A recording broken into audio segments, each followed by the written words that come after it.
Hello guys, welcome to Potter Studio. So in this video, we will see, what if Harry was chosen by the Phoenix Force and burned down the corrupt wizarding world? If you enjoy these kinds of stories, don't forget to show us some love by hitting the like button and subscribing to the channel. Your support means the world to us. Now, let's start the story.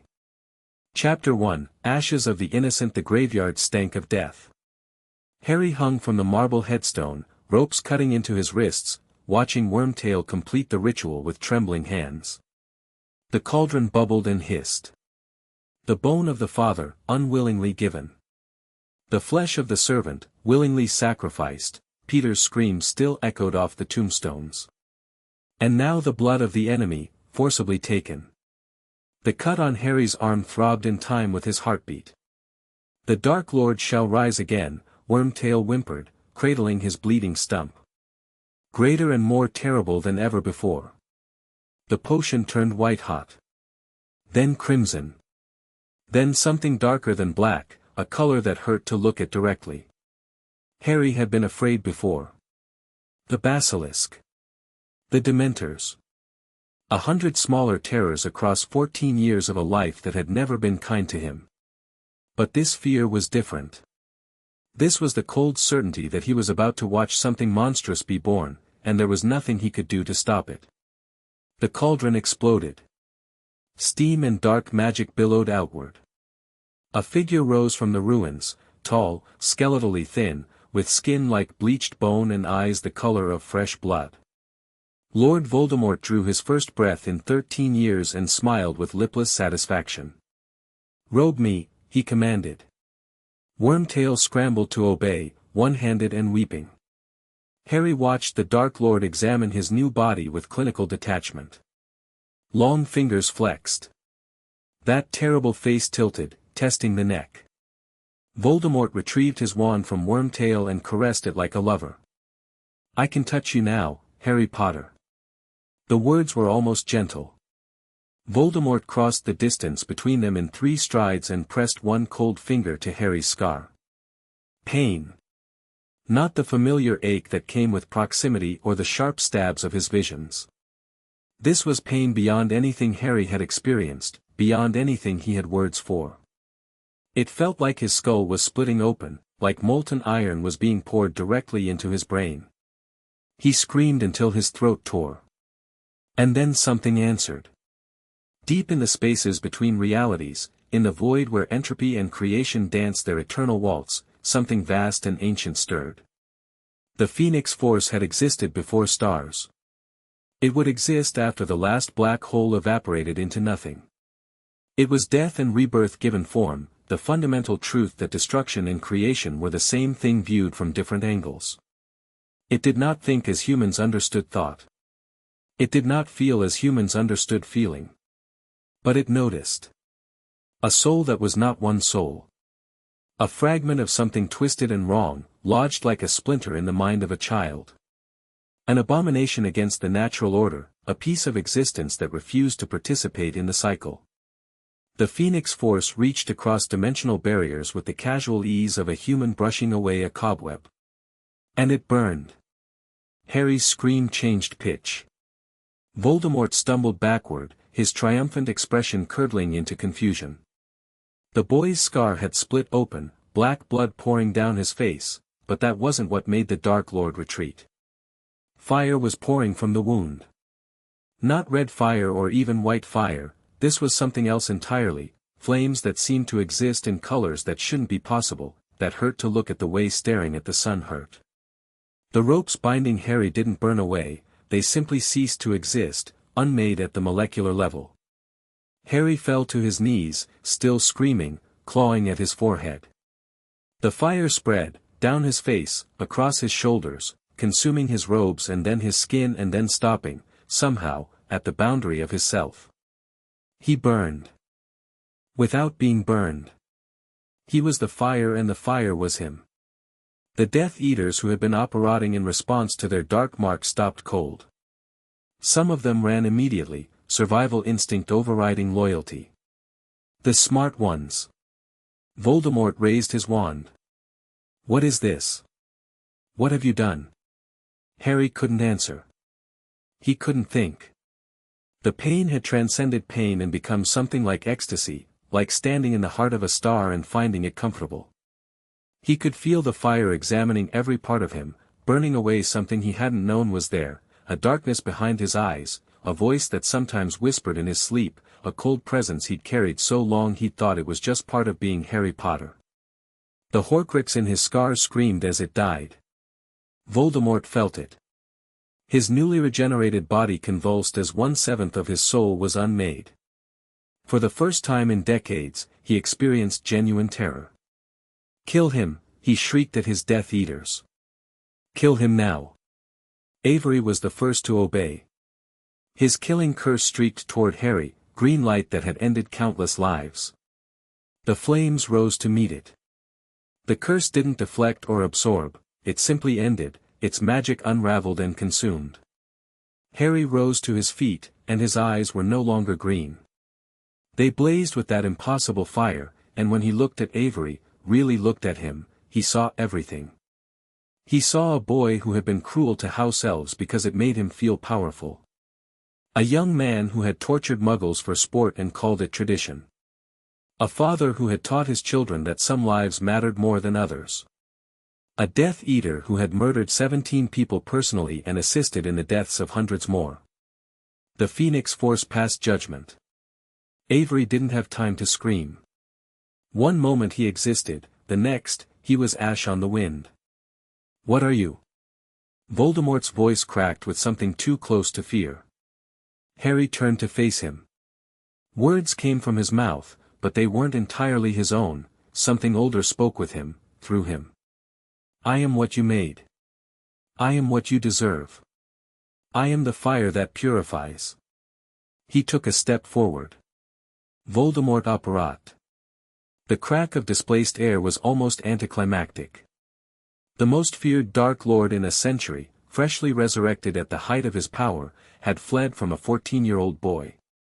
The remaining Death Eaters followed their master's example. Some made it. Others, the ones who had killed with particular cruelty, who had reveled in suffering, whose souls were dark enough to register as wrong to the Phoenix Force's senses, did not. And then Harry was alone in the graveyard, surrounded by cooling ash and a single body that hadn't deserved any of this. Cedric. The fire dimmed. Not extinguished, Harry could feel it still, banked embers in his chest, a presence in his mind that hadn't been there before, but controlled. Contained. His knees hit the dirt beside Cedric's corpse. I'm sorry. The words felt absurdly inadequate. I'm so sorry. Cedric's eyes stared at nothing. 17 years old. A good person. Dead because Harry Potter hadn't been fast enough, smart enough, strong enough. Not your fault, something whispered in his mind. The voice wasn't words exactly, more like impressions, emotions translated into meaning. Blame the murderers, not the murdered. Who are you? Harry asked aloud. The answer came as an image, fire and wings and something so vast it made galaxies look small. And underneath that immensity, something almost like warmth. Almost like recognition. I am what I am. And now, so are you. Harry didn't understand. He was exhausted and grieving and terrified and exhilarated all at once. His scar, the scar that had defined him since infancy, had stopped hurting for the first time in his memory. The constant low-level ache he'd grown so accustomed to he'd forgotten it existed was simply gone. He grabbed the Triwizard Cup from where it had fallen. Still a portkey, presumably. Still his way home. Take the body back, Harry muttered to himself. Tell them what happened. Figure out the rest later. He gripped Cedric's cold hand, refusing to leave him behind, and touched the cup. The hook behind his navel pulled. The arrival was chaos. One moment the crowd was celebrating, waiting for their champion to emerge victorious. The next, Harry Potter appeared clutching a corpse, covered in blood and ash, his eyes still flickering with otherworldly fire. The screaming started almost immediately. Harry barely registered it. The world felt distant, muffled, like he was experiencing it through thick glass. He was vaguely aware of people rushing toward him, of wands being drawn, of Dumbledore's voice cutting through the din with commands he couldn't quite parse. Someone tried to take Cedric's body from him. Harry's grip tightened reflexively. No. His voice came out strange, layered, as if multiple people were speaking in unison. His family. Only his family. Amos Diggory's scream when he reached them would haunt Harry's nightmares for years. Arms wrapped around him from behind. Harry tensed, the fire surging, but the embrace was familiar. Soft. Desperate. Harry. Hermione's voice cracked on his name. Harry, you're alive, what happened? What happened to you? He couldn't answer. The fire was too close to the surface, too eager. If he opened his mouth, he wasn't sure what would come out.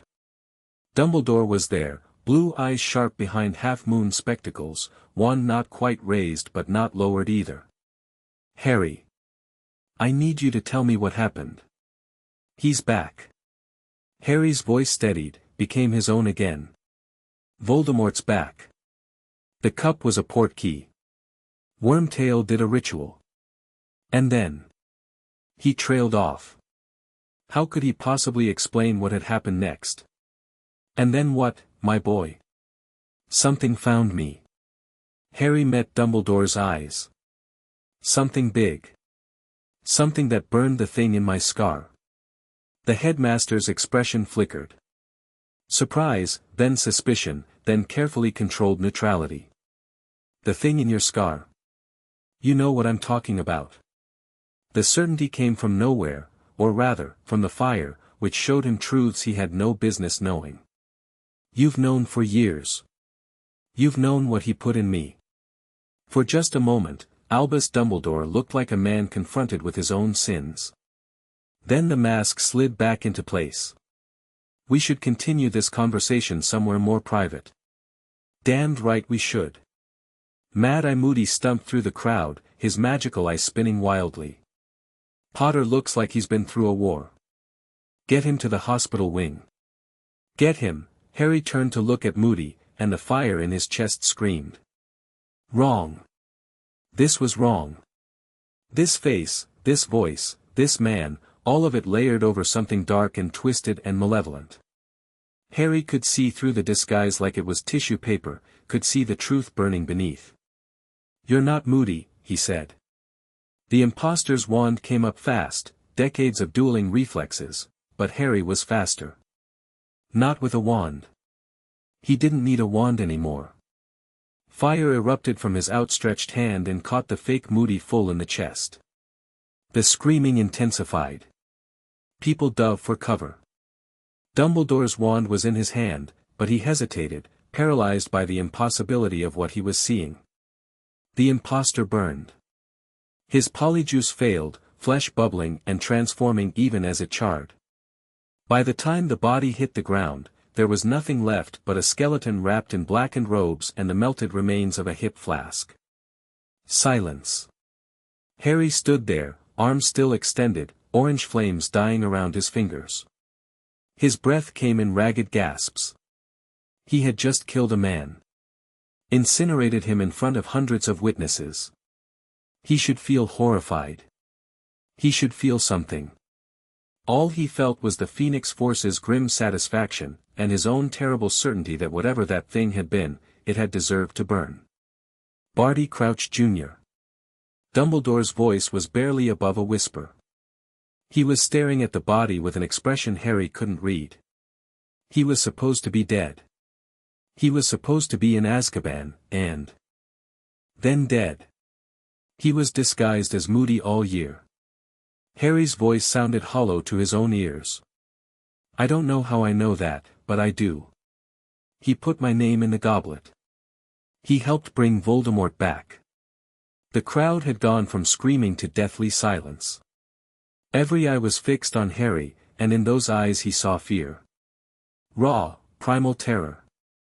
They were looking at him the way they should have looked at Voldemort. He couldn't deal with this. Not now, not yet, not while Cedric's body was still cooling on the ground and the fire was still whispering about all the wrongs it could burn away. I need to go, Harry said. I can't, the hospital wing. Dumbledore's voice had regained its authority. Mr. Potter needs medical attention immediately. Everyone else, please remain calm. The ministry will be notified. There will be an investigation. But for now, let us attend to the wounded. Harry let himself be led away. Hermione stuck to his side like a burr, her small hand wrapped around his, apparently unconcerned by the residual heat radiating from his skin. Somewhere behind him, Amos Diggory's sobs continued, broken and helpless. He'd killed someone. He'd killed someone, and the only thing he felt about it was the nagging sense that there were still so many more who deserved to burn. The hospital wing was quiet. Madame Pomfrey had done her examination with trembling hands, her diagnostic spells returning results she clearly didn't understand. Harry's body temperature was elevated but stable. His magic was present but different, hotter, brighter, wrong according to every metric she knew. His scar, the cursed scar that had never healed, was suddenly just a scar. Dead tissue. No residual dark magic whatsoever. I don't understand, she kept muttering. I don't understand. Neither did Harry. They'd given him a bed, a sleeping potion he didn't take, and privacy they didn't mean. He could feel people watching from the shadows, order members, probably, guarding him or containing him depending on your perspective. The fire didn't mind. It could burn them all if they tried anything. That thought should have scared him. Instead, it felt like a simple statement of fact. Harry. Hermione had snuck past the watchers. Of course she had. She was the cleverest witch of her age and she'd broken more rules for him in 4 years than most people broke in a lifetime. You should be in bed, he said. So should you. And yet here we are. She perched on the edge of his mattress, close enough to touch but not quite touching. Her brown eyes were red-rimmed from crying. Everyone's terrified of you. I know. I'm not. She said it firmly, like she was convincing herself as much as him. I'm scared for you. That's different. Harry turned to look at her properly for the first time. In the dim light of the hospital wing, she looked older than 14. Exhausted and brave and stubborn. Something happened to me, he said. Something I don't understand. I can feel it inside me, Hermione. It's like there's a fire where my heart should be, and it wants things. It wanted to kill those Death Eaters. It wanted to burn Crouch. What else does it want? The question cut through his confusion. Trust Hermione to ask the practical question. Harry closed his eyes and looked inward. The Phoenix Force was there, a burning presence coiled around his consciousness. It wasn't separate from him, it was part of him now, woven into the fabric of his being so thoroughly he couldn't tell where he ended and it began. It wants to burn things that are wrong, he said slowly. Corruption. Evil. Dark magic. It can feel them, and it wants them to stop. That doesn't sound bad. It doesn't stop wanting. Harry's voice dropped. There's so much corruption, Hermione. In the ministry, in the old families, in the laws themselves. If I let it do what it wants, I'm not sure it would ever stop burning. Hermione was quiet for a long moment. Then she took his hand, hotter than human flesh should be, and held it anyway. Then we'll figure out how to control it, she said. That's what we do, isn't it? Impossible problems and last-minute solutions. We'll research. We'll experiment. We'll find out what this is and how to manage it. What if it can't be managed? Then we'll find that out too. Her grip tightened. But you're still Harry. You saved Ginny from the basilisk. You saved Sirius from the Dementors. You went into that maze for Cedric's honor, and you brought his body back for his parents. Whatever this thing is, it chose a good person to bond with. Harry wanted to believe her. He wanted to believe he was still the person she saw, still the Harry Potter who cared more about his friends than power. But the fire disagreed. The fire knew what he'd felt when he'd burned Avery, Crouch, the others. It hadn't been revulsion. It had been rightness. "Get some sleep," Hermione said softly. "Tomorrow's going to be hard. The Ministry's sending people. Dumbledore's up to something. And from what I heard, Fudge is already trying to spin the story so Voldemort's return is some kind of hoax. Let him try." The fire rose in Harry's voice. "Let him stand in front of me and call me a liar. I'll show him exactly what happened." Hermione flinched. "Harry." He forced the fire down. "Sorry. I'm sorry. It's so close to the surface. Every time I feel something strongly, it pushes back. Then we'll work on that first." She stood, reluctantly releasing his hand. "A clemency, maybe. Or meditation. Something to give you distance from it." She was already planning, already strategizing. It was such a perfectly Hermione response that Harry felt something in his chest loosen. "Thank you," he said. "For not running away." Hermione paused at the foot of his bed. "I ran toward a troll for you in first year. You think I'm going to let a little cosmic fire scare me off?" She smiled, small and worried but real. Then she slipped back into the shadows, past the watchers who probably hadn't even noticed she was there. Harry lay back against his pillows and stared at the ceiling. The fire hummed in his blood, content for now, waiting. The vision came at 3 a.m. Harry didn't dream anymore, at least, not the way he used to. When he slept, the fire showed him things. Truths it wanted him to understand. He stood in a void between stars, and something vast regarded him with alien interest. The Phoenix Force in its true form was impossible to comprehend. It wasn't a bird, not really, that was just the shape human minds forced onto something too big for reality. It was entropy and creation, death and rebirth, the fundamental truth that everything ends and everything begins. "You carry me now," it said without words. "Do you understand what that means?" "No," Harry admitted. "Good. The ones who think they understand are the dangerous ones." An impression of fire and ruin, cities burning, civilizations crumbling. "I have been carried before. Some became tyrants. Some became saviors. Some became nothing at all. What will I become? That is always the question. What will you choose to become?" The void shifted, and Harry saw the wizarding world through the Phoenix Force's perception. Not just Britain, the whole hidden society, stretched across the globe. It was sick. The corruption showed as darkness, as rot, as tumors in a living body. The Ministry of Magic was gangrenous with bribery and bigotry. Pureblood families hoarded wealth and power built on centuries of oppression. Magical creatures were enslaved or hunted. Muggle-born witches and wizards were treated as second-class citizens at best. And underneath it all, the Horcruxes. Harry could see them now, Tom Riddle's anchors to immortality scattered across Britain like splinters of infection. A locket pulsing with malevolent awareness. A cup hidden in a vault. A diadem forgotten in a room of lost things. A snake coiled around its master. "These must burn," the Phoenix Force said. "These offend the natural order more than anything else." A soul torn and scattered, denied the cycle, clutching at existence like a drowning man clutching at straws. "How many are there?" 6 remain. 7 were made. I have already destroyed one. The Horcrux in his scar. Harry touched his forehead reflexively, feeling nothing but smooth skin and dead tissue. "Thank you," he said. "For taking that out of me. I did not do it for thanks. I did it because it was wrong."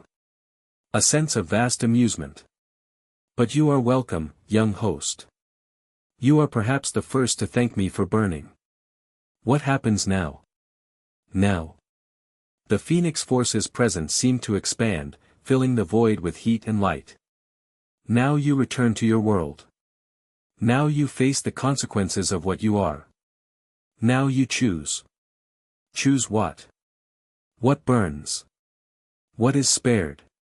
What you become? The vision fragmented. Harry caught glimpses: Dumbledore's worried face, Fudge's florid anger, black-robed figures watching from shadows, a symbol he didn't recognize burned into stone. There are others who hunt those like you, the Phoenix Force whispered as the void began to collapse. They fear what you might become. They may be right to fear. Or they may be the very corruption that needs to burn.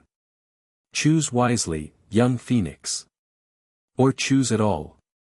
That is more than most manage.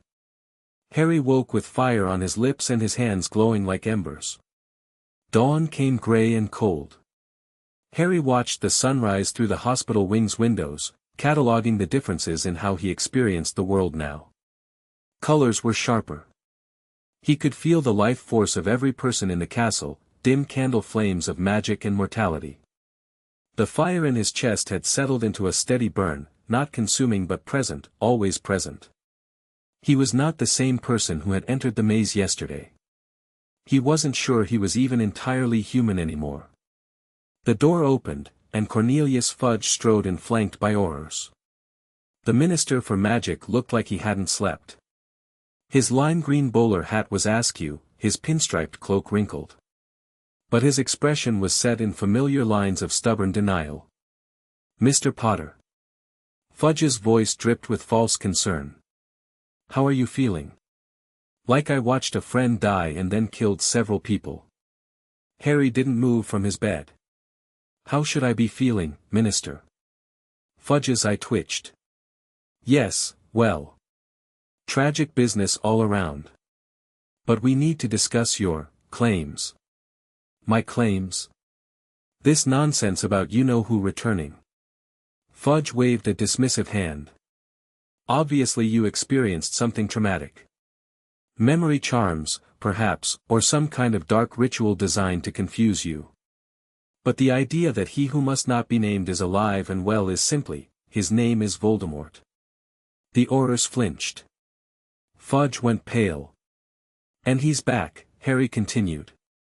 "I watched him crawl out of a cauldron. I fought him. He ran from me, because of this. He raised his hand and let the fire bloom. Not much, just a gentle flame dancing across his palm, casting orange light across the hospital wing. But the Aurors scrambled backward like he'd pulled a weapon, and Fudge made a sound like a stepped-on cat. What is, I don't know what I am anymore." Harry closed his fist, extinguishing the flame. "But I know what I saw, and I know what I did. Voldemort is back. His followers are regrouping. And if you waste time pretending otherwise, people are going to die." Fudge's face cycled through fear, anger, and finally settled on the bureaucrat's last refuge, denial. "You're clearly unwell. Traumatized. We'll have the Ministry's best healers examine you, and in the meantime, I must ask you to refrain from making these inflammatory statements." "Or what?" The question hung in the air. Harry watched Fudge realize, perhaps for the first time, that threats were meaningless against someone who could incinerate you with a thought. "I'm not your enemy, Minister." Harry let his tone soften slightly. "I don't want to fight the Ministry. I want to stop Voldemort. But if you try to silence me, if you try to discredit me while he rebuilds his power, then you become part of the problem." "Is that a threat, boy?" "It's a statement of fact." Harry met Fudge's eyes. "I can see lies now. I can see corruption. I can see the gold Lucius Malfoy has been funneling into Ministry coffers for the past decade. I can see every deal you've made, every truth you've buried, every justice you've denied." Fudge went white as parchment. "So here's what's going to happen," Harry said. "You're going to leave this room. You're going to go back to London. And you're going to think very carefully about what kind of minister you want to be. One who faces the darkness, or one who becomes part of it. For a long moment, no one moved. Then Fudge turned on his heel and strode out, his Aurors hurrying to follow. One of them, a young woman with pink hair, lingered at the door, giving Harry a long, appraising look. "Watch her," she said quietly. "I believe you." Then she was gone, and Harry was alone with the fire and the dawn. Dumbledore came an hour later. The headmaster looked every one of his 100+ years. His robes were rumpled, his beard uncombed, and the usual twinkle in his blue eyes had been replaced by something heavier. "May I sit?" he asked. Harry nodded. Dumbledore settled into the chair beside the bed, moving like a man carrying a great weight. For a long moment, he simply studied Harry, those penetrating eyes searching for something. "I owe you an apology," he said finally. Harry said nothing. The fire waited. "I have known since the night your parents died that Voldemort placed a fragment of his soul inside you." Dumbledore's voice was heavy with regret. "I told myself I was protecting you by keeping this secret. That knowing would only cause you pain. But the truth is, I was afraid." "Afraid of what?" "Of losing you. Of turning you against me. Of making you feel like a weapon instead of a person." Dumbledore's hands twisted in his lap. "I have made so many mistakes, Harry. I thought that by controlling information, I could control outcomes. I thought I was wiser than the universe. You thought I'd need to die to destroy it. It wasn't a question." Harry could see the truth burning behind Dumbledore's eyes, years of planning, of preparing Harry to be a sacrifice, of telling himself it was for the greater good. "Yes," Dumbledore admitted. "I believed. I feared, that the only way to destroy the Horcrux in your scar was to destroy you along with it. I was preparing myself, and you, without your knowledge, for that eventuality." The fire surged. Harry forced it down. "But whatever happened to you last night changed everything," Dumbledore continued. "The Horcrux is gone. You survived. And now you carry something that I do not understand, something that may be more dangerous than Voldemort himself. Is that what you're afraid of now? That I'm the bigger threat? I am afraid for you, not of you." Dumbledore's voice cracked slightly. "I have seen what power does to people, Harry. I have felt its seduction myself. And whatever force has bonded with you, it is power beyond anything in my experience." Harry considered the old man before him. The weight of secrets. The arrogance of good intentions. The genuine care buried under decades of manipulation. "I don't forgive you," he said finally. "What you were planning, using me as a weapon, as a sacrifice, I don't forgive that. I would not expect you to. But I understand why you did it." Harry looked at his hands, at the faint golden glow beneath his skin. "You saw a problem with no good solutions and you chose the least bad option. You were wrong, but you weren't evil. Small comfort. It's the only kind I've got." Harry met Dumbledore's eyes. "I need to know everything about Voldemort's Horcruxes. Where they are. How to destroy them. I can feel them now, like splinters in my mind. They need to burn. If you destroy them, Voldemort becomes mortal. I know. And then?" Harry's smile had no warmth in it. "Then I do what I was apparently always meant to do. I face him. But this time, I won't be the one who dies." Dumbledore was quiet for a long time. "The remaining Horcruxes are well hidden," he said at last. "I have spent years searching for them. A locket that belonged to Salazar Slytherin, I believe it may be in the possession of a former house elf of the Black family. A cup that belonged to Helga Hufflepuff, almost certainly in the Lestrange vault at Gringotts. A diadem that belonged to Rowena Ravenclaw, lost for centuries, location unknown. And his snake, Nagini, who is rarely far from his side. 4 Horcruxes. Plus the one you burned last night. 6 total. The diary that possessed Miss Weasley in your second year was the first to be destroyed." Harry nodded. The fire catalogued the information, plotting trajectories and possibilities. "I'll find them," he said. "I'll destroy them. And then I'll end him." "And what then, Harry?" Dumbledore leaned forward. "What will you do with this power once Voldemort is gone?" It was the right question. The question Harry had been avoiding since he woke up burning in that graveyard. "I don't know," he admitted. "The fire wants to burn all the corruption in the wizarding world. Sometimes I want that too. But I know that path leads somewhere dark. If I start deciding who deserves to live and who deserves to burn, you become what you sought to destroy." "Yeah." They sat in silence as the morning light grew stronger. "I will help you however I can," Dumbledore said finally. "Not as a chess master moving pieces, but as a teacher helping a student. Whatever knowledge I have, whatever resources I command, they are at your disposal. Even if I make choices you disagree with. Even then." A ghost of the old twinkle appeared in Dumbledore's eyes. "Though I hope you will at least listen to an old man's counsel before ignoring it." It wasn't trust. Not yet, maybe not ever. But it was a start. "There's something else," Harry said. "When Crouch burned, I saw something on the ground. A symbol. A circle with a blade through it. Does that mean anything to you?" Dumbledore went very still. "Where did you see this symbol?" "It was burned into the ground where I transformed." "In the graveyard." The color drained from Dumbledore's face. For the first time, Harry saw something that might have been fear in the old wizard's expression. "That is the mark of the Consecrators," Dumbledore said slowly. "An ancient order that has existed for millennia. Their purpose is singular, they hunt those who carry the Phoenix Force." "Hunt them?" "The Phoenix Force has manifested in hosts throughout history. Some became heroes. Some became monsters. The Consecrators do not distinguish. They believe any host is too dangerous to exist." Dumbledore's voice was grim. "They have killed at least 3 Phoenix hosts that I know of, and those are only the ones recorded in history." Harry absorbed this. More enemies.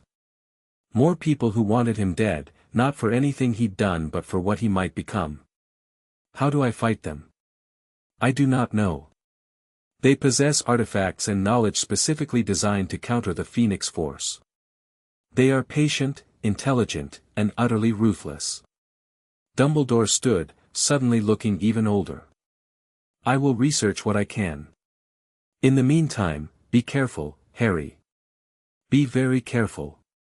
The Consecrators have waited centuries for a new host to emerge. They will not wait long to act." He moved toward the door, then paused. "For what it is worth," he said without turning around, "I am glad you survived. And I am sorry, truly sorry, for all my failures." Then he was gone, and Harry was left with fire in his chest and a target on his back. The rest of the day passed in a blur. Ron came, awkward and scared but trying to hide it. He babbled about the tournament, about Krum and Fleur, about anything except what had happened in the graveyard. Harry appreciated the effort even as he saw through it. "You're still you, right?" Ron finally asked. "Whatever happened, you're still Harry?"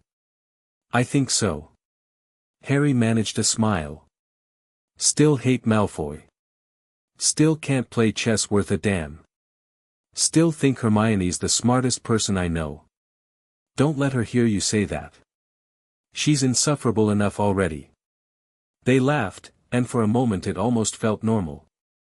But Harry could feel the fire waiting, could feel the vast consciousness of the Phoenix Force watching through his eyes. Nothing would ever be truly normal again. His other visitors were less welcome. Rita Skeeter tried to sneak in as a beetle. Harry felt her presence immediately, the fire showed him her malicious intent like a spotlight in darkness. He caught her mid-transformation and held her in a flame that didn't burn, just contained. "You have a choice," he told the terrified journalist. "Write the truth about what happened, or don't write anything at all. If I see one more lie with your name on it, I'll make sure everyone knows about your unregistered animagus form. Understand?" She nodded frantically. He released her, and she fled. By evening, Harry felt well enough to leave the hospital wing. He walked the corridors of Hogwarts, feeling the ancient magic in the stones, the wards woven over centuries. The castle recognized him differently now, he could feel it adjusting, accommodating, curious about what he'd become. The room of requirement opened without him asking. Inside was exactly what he needed, a space to think. Comfortable chairs, a fire in the hearth, which blazed higher when he entered, responding to his nature, and absolute privacy. Harry sat in the silence and let himself finally feel everything he'd been suppressing. Cedric was dead. A good person, a friend, dead because Harry had been too slow. He'd killed people. Burned them alive. And he'd felt nothing but satisfaction. There was a monster living inside him now. Or maybe he was becoming the monster. The line was getting harder to find. And everywhere he looked, he saw corruption. The Ministry that would rather deny Voldemort's return than face it. The Death Eaters who'd escaped justice through bribery and connections. The laws that treated house elves as property and werewolves as animals. The whole rotten structure of wizarding society, built on blood purity and old money and the systematic oppression of anyone different. The fire wanted to burn it all. Part of Harry wanted to let it. But he could still hear Hermione's voice, "You're still Harry. Whatever this thing is, it chose a good person to bond with." Was that true? Had the Phoenix Force chosen him because he was good, or had it chosen him because he was wounded and angry and full of suppressed rage? Did it matter? Harry stared into the flames, and they stared back at him with something that might have been patience. "Choose," the fire seemed to whisper. "Choose what you will be. Choose what you will burn. But choose." He had no answers. Not yet.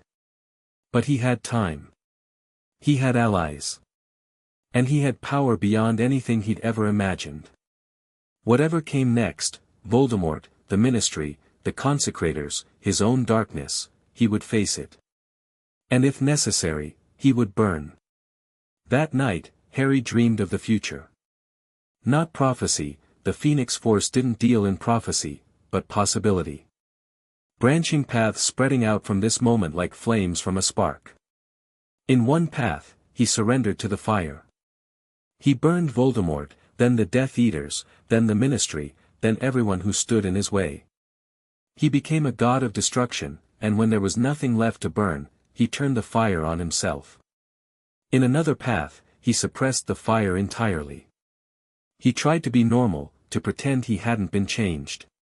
The Phoenix Force grew restless in its cage, and eventually it broke free in a moment of crisis, consuming him and everyone around him. In a third path, the narrowest, the most difficult, he walked a line between control and release. He burned what needed to burn, spared what deserved to be spared, and somehow, against all odds, remained himself. The dream showed him allies and enemies, battles and quiet moments, triumph and loss. It showed him Hermione's face in firelight, saw her courage and fear and love. It showed him Dumbledore's final breath, Voldemort's end, and beyond that, far beyond, a universe of possibilities. "The choice is always yours," the Phoenix Force murmured.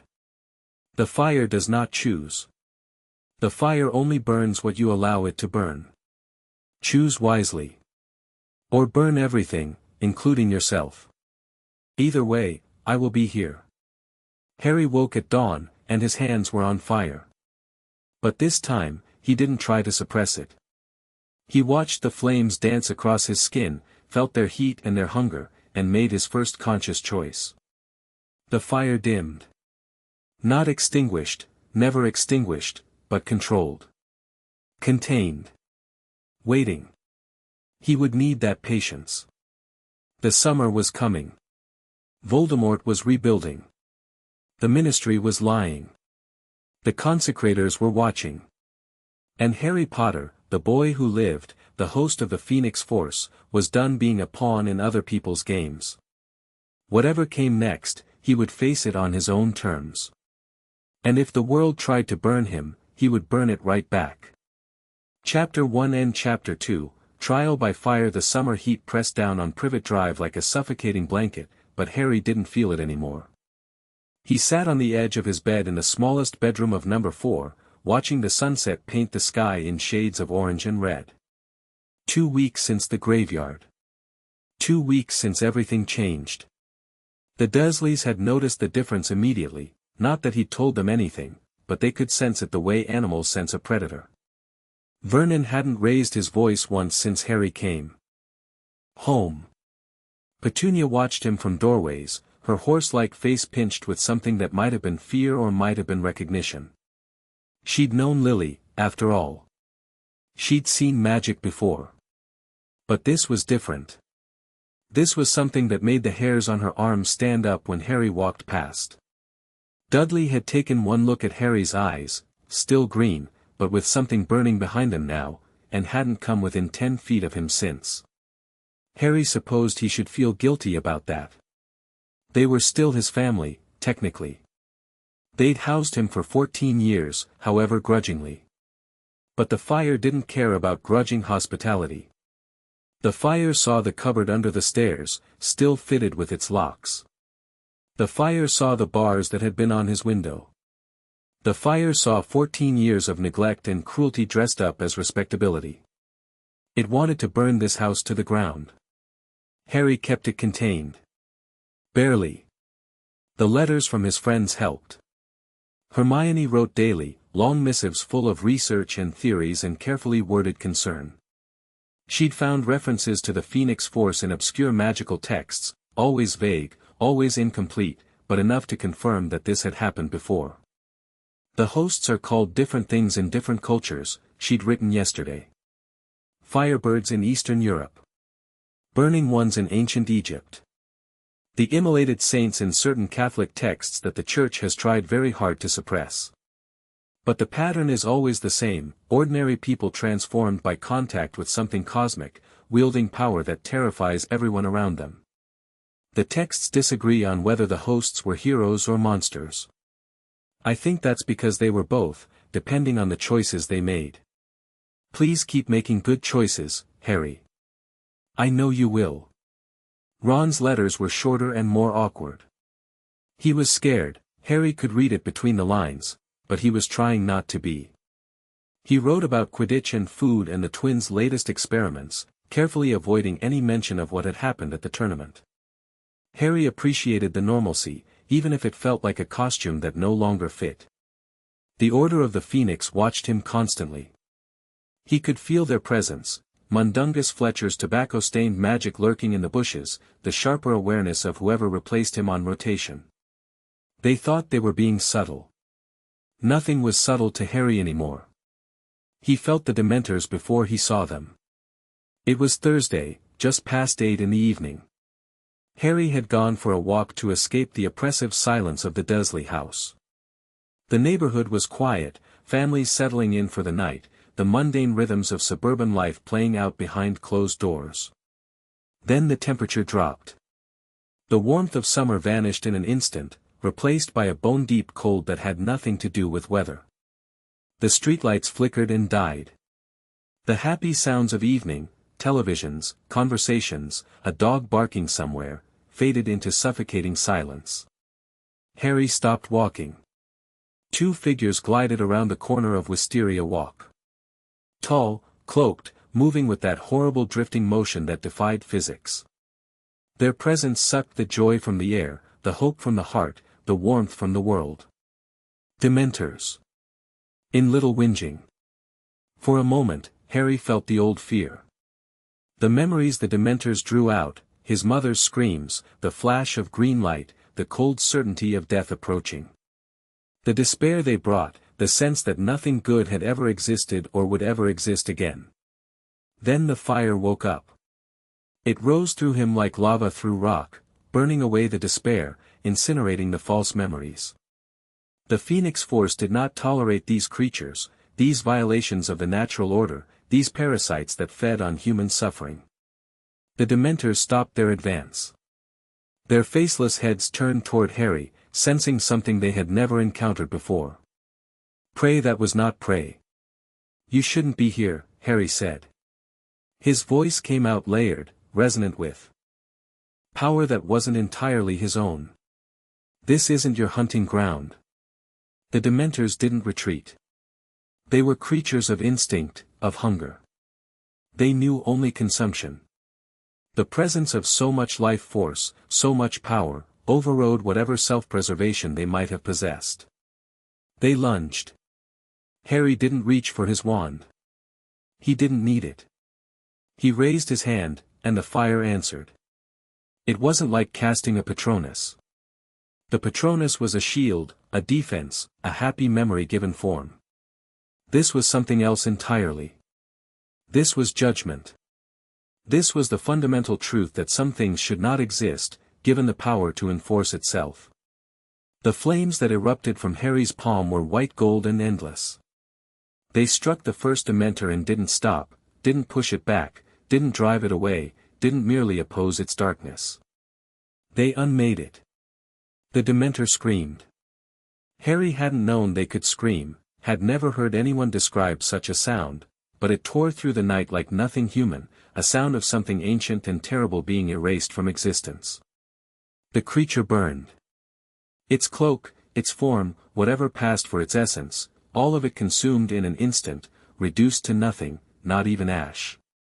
It was as if the Dementor had never existed at all. The second one tried to flee. Harry didn't let it. The fire pursued, implacable and absolute. The Dementor made it perhaps 30 feet before the flames caught it, wrapped around it, burned through it. Another scream, shorter this time.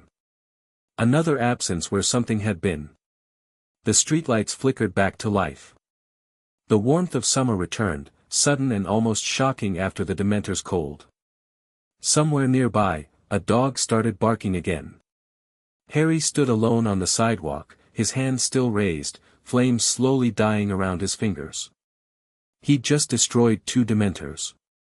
Not driven them away, destroyed them. Something that wasn't supposed to be possible. Something that no wizard in recorded history had ever accomplished. The fire hummed with satisfaction. And somewhere in the shadows, unseen, a figure with ancient eyes watched and made careful notes. The owl arrived before Harry made it back to Privet Drive. Ministry letterhead. Official seal. The familiar bureaucratic language that managed to be both pompous and threatening. Dear Mr. Potter, we have received intelligence that you performed magic in a Muggle-inhabited area at 23 minutes past 8 this evening. The severity of this breach of the decree for the reasonable restriction of underage sorcery has resulted in your expulsion from Hogwarts School of Witchcraft and Wizardry. Ministry representatives will be arriving shortly to destroy your wand. Harry read the letter twice, then let the fire consume it. The flames felt almost amused, if cosmic entities could feel amusement. As if the idea of the ministry expelling him or destroying his wand was somehow funny. It was, Harry supposed. He didn't need a wand anymore. He barely needed to be a wizard in the traditional sense. The Phoenix Force was magic at a level the ministry couldn't comprehend, let alone regulate. But he wasn't going to let this stand. More owls arrived over the next hour. Arthur Weasley, warning him to stay put and not surrender his wand. Sirius, furious and promising to come get him himself. Dumbledore, asking him to wait and trust that this would be resolved. Harry ignored all of them. When the ministry representatives arrived, 2 nervous-looking wizards from the improper use of magic office, Harry was waiting on the front lawn. Mr. Potter. The senior wizard tried to sound authoritative. You are required to surrender your wand immediately. You will be. I was attacked by Dementors, Harry said calmly. In a Muggle neighborhood. Sent by someone in the ministry, presumably, since they don't just wander around little whinging on their own. That's absurd. Dementors are under ministry control. Are they? Harry tilted his head.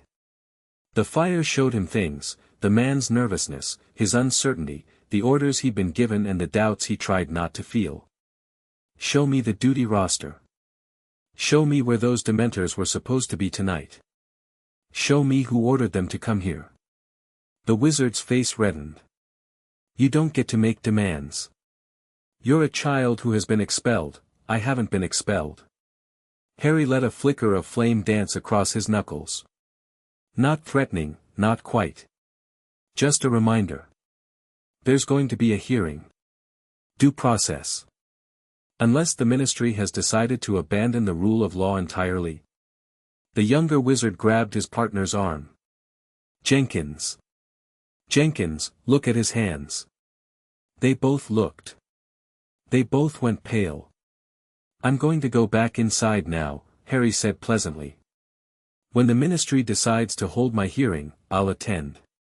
Until then, I suggest you go back to London and tell whoever sent you that Harry Potter isn't going to be bullied into silence.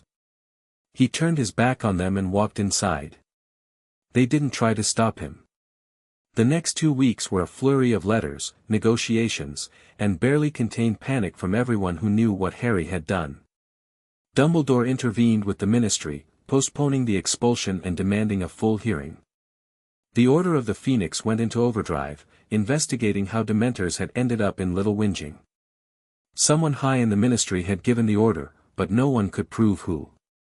Harry knew, of course. The fire showed him connections and corruptions that others couldn't see. Dolores Umbridge's stubby fingers were all over this. Her hatred of half-breeds and her fanatical loyalty to Fudge made her the obvious choice. But knowing and proving were different things. He let Dumbledore handle the politics. For now. What concerned Harry more was the other thing he'd sensed that night, the Watcher in the shadows. Someone had observed his destruction of the Dementors. Someone with magic that felt old and cold and patient. The Consecrators. It had to be. He wrote to Dumbledore about it, received a terse response confirming his suspicions. Be vigilant. They are gathering information before they act.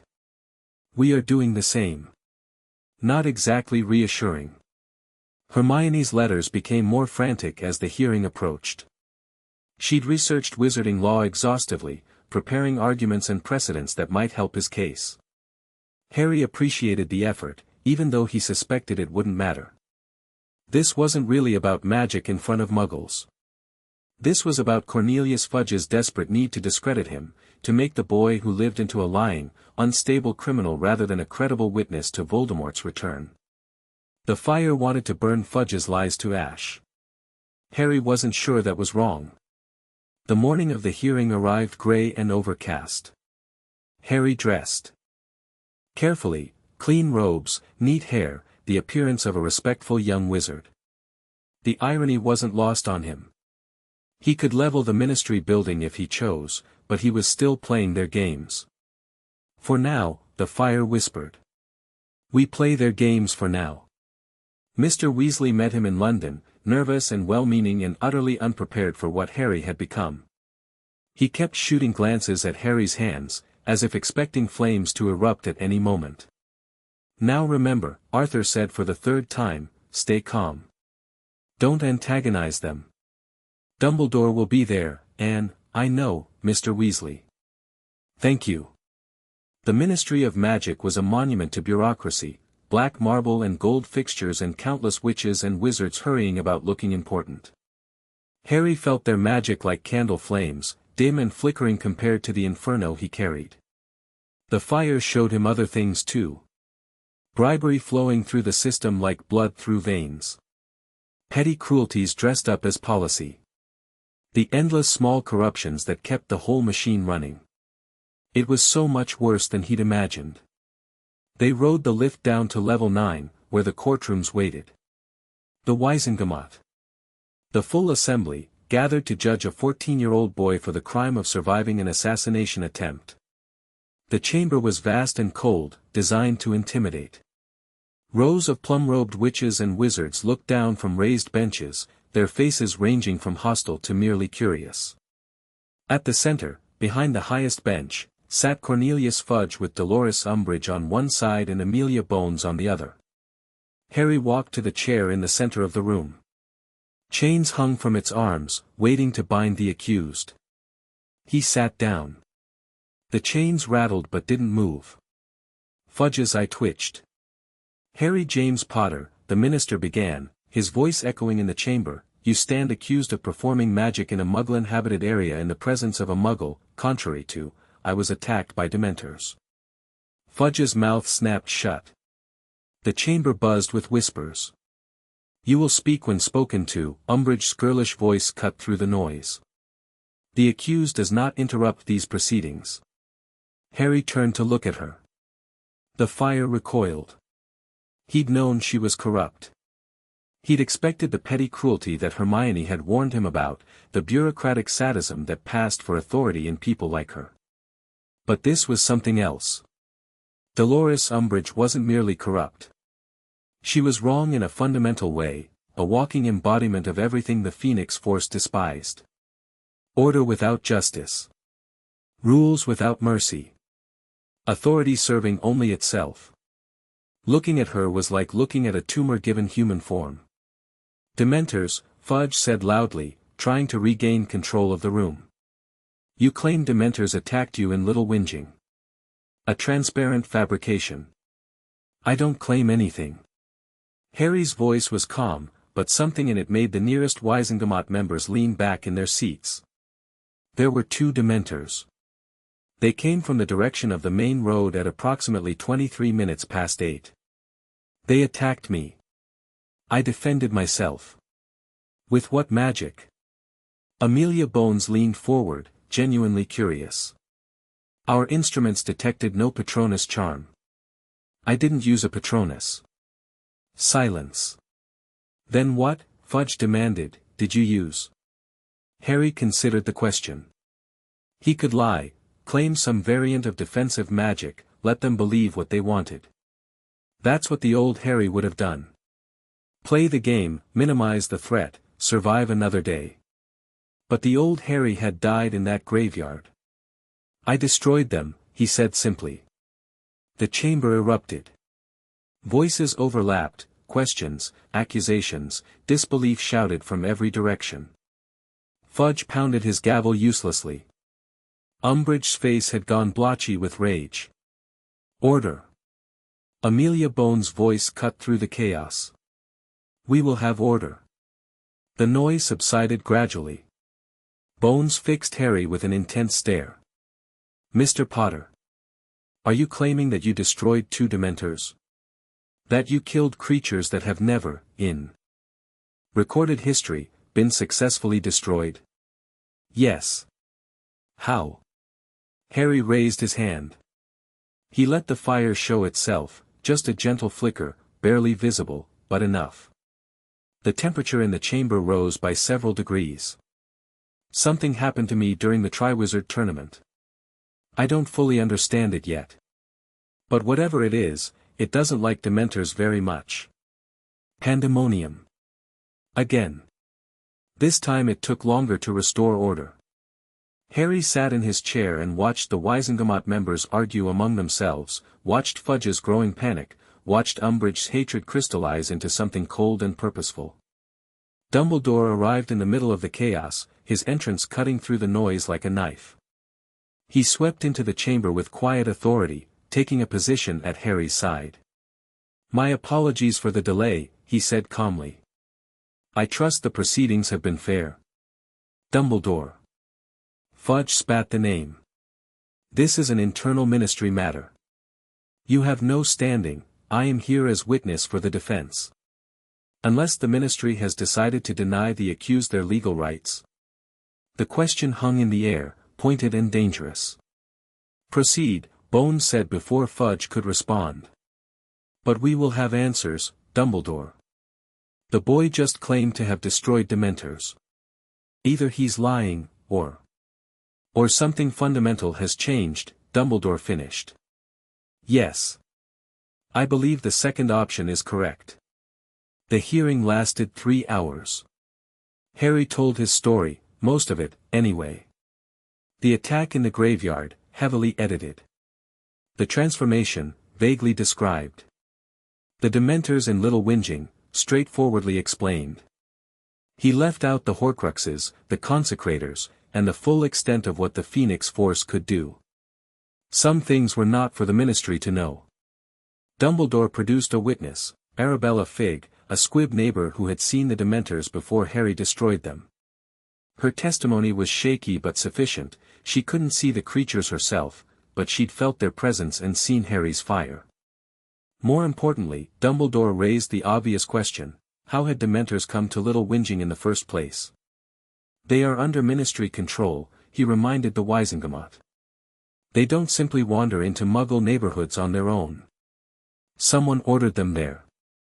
Someone wanted Harry Potter attacked, or perhaps kissed. An outrageous accusation. Fudge sputtered. Then investigate, Dumbledore said mildly. Surely the Ministry keeps records of Dementor deployments. Surely someone can account for the whereabouts of every Dementor that night. The silence that followed was telling. In the end, the vote was closer than it should have been. Cleared of all charges, by a margin of 34 to 23. 23 members of the Wizengamot had voted to expel and criminalize a 14-year-old boy for defending himself against Dementors.